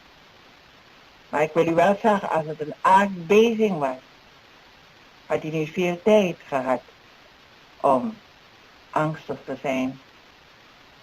Want een aardbeving is zo snel. En er gaan zoveel duizenden mensen dood. Onverwacht, onvoorbereid. Daarom zegt de Bijbel, bereid u om uw God te ontmoeten. Stel je nou voor als deze aardschok een aardbeving werd, waarop uw leven afgesneden werd op datzelfde ogenblik. Waar zou u nu zijn? Vrienden, het is geen tijd om grapjes te maken. Wat in de duisternis is, wordt in het licht gebracht. Vandaag kun je niet zo'n beetje meelopen zijn. Je bent of van Jezus, of je keert hem de rug toe. De tijd van lauw zijn een beetje meedoen, een beetje toeschouwer zijn, een beetje toehoorder zijn. Het is voorbij, vrienden, ik zeg u. Het is of u kiest voor Jezus, of u zult gerekend worden door degenen die God noemt goddelozen. Soms denken wij dat goddeloze mensen slechte mensen zijn, onderwereldfiguren, misdadigers. Maar als je net de burger bent, vind je van jezelf nooit dat je een goddeloze bent. Maar ik zeg u, een goddeloos is iemand die zijn eigen leven leeft. Volgens eigen principes, eigen gedachten. Hij leeft zoals hij wil. De ene noemt zich humanist, de ander noemt zich weer met een ander woord. Allemaal vrije mensen, liberale mensen. En men stoot zich aan God nog gebod. Maar ik zeg u vanmorgen, als een goddeloos mens is iemand, al bent u nog zo nette burger, al bent u nog zo beschaafd en ontwikkeld. Misschien hebt u vele diploma's, of bent u van de universiteit afgestudeerd. Een goddeloos mens is iemand die zijn leven inricht zonder God erbij te betrekken. Hij gaat en staat wanneer hij wil, waar hij wil. En God heeft helemaal geen inspraak in zijn leven, in zijn beslissingen, in zijn wandel. Dat is een goddeloze. En vandaag bent u aan de radio, u bent of een goddeloze of een gelovig mens. De Bijbel zegt, Jezus gaat wederkomen. En voor hij wederkomt, en waarom blijft die belofte zo lang uit?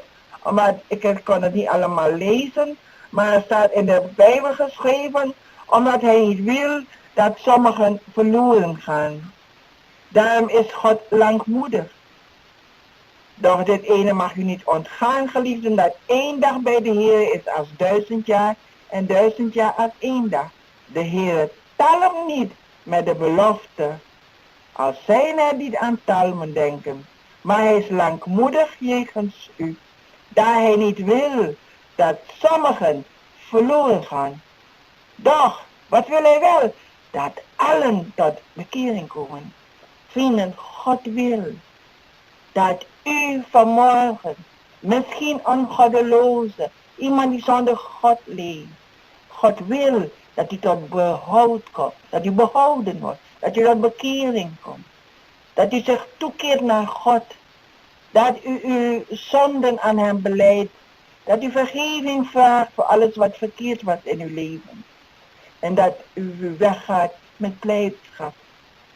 Dat is wat hij zegt, ik wil niet dat sommigen verloren gaan. Een verloren mens is een mens die nergens staat wanneer Jezus komt. Wanneer hij verschijnt op de wolken. Hij komt om de zijnen, zij die in hem geloven, tot zich te nemen. Er zijn vele meningen hoe dat zal gebeuren. Maar vrienden, hoe het gebeurt is niet zo belangrijk volgens mij. Als u er maar bij bent. Als u maar ook behoort tot de groep die behouden is. Dat u niet verloren gaat. In de dagen van Noach, Jezus zegt het zal zijn als in de dagen van Noach en als van Lot. Wel 2 dingen speelden. In de dagen van Noach waren de mensen zo slecht. Ze waren zo opstandig. Ze waren vreselijke mensen. Alles wat ze bedachten was geweld. God haat geweld. God houdt niet goed. De Bijbel is er vol van. God haat geweld. De mensen in de dagen van Noach waren mensen die alleen maar aan geweld dachten.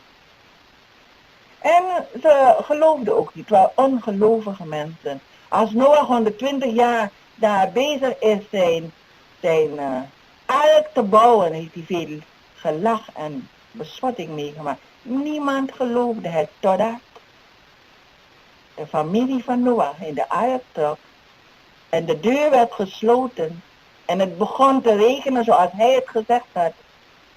En ze zagen de dood voor ogen, klopten op die ark, maar het was te laat. In de dagen van Lot, wat speelde toen? In de dagen van Lot waren er mensen met seksuele uitspattingen. Lesbische mensen, lesbische vrouwen.